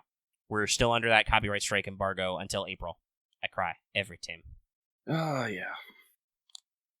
But that is Let's Talk FGO for this week. We will see you later this weekend for more What's Up.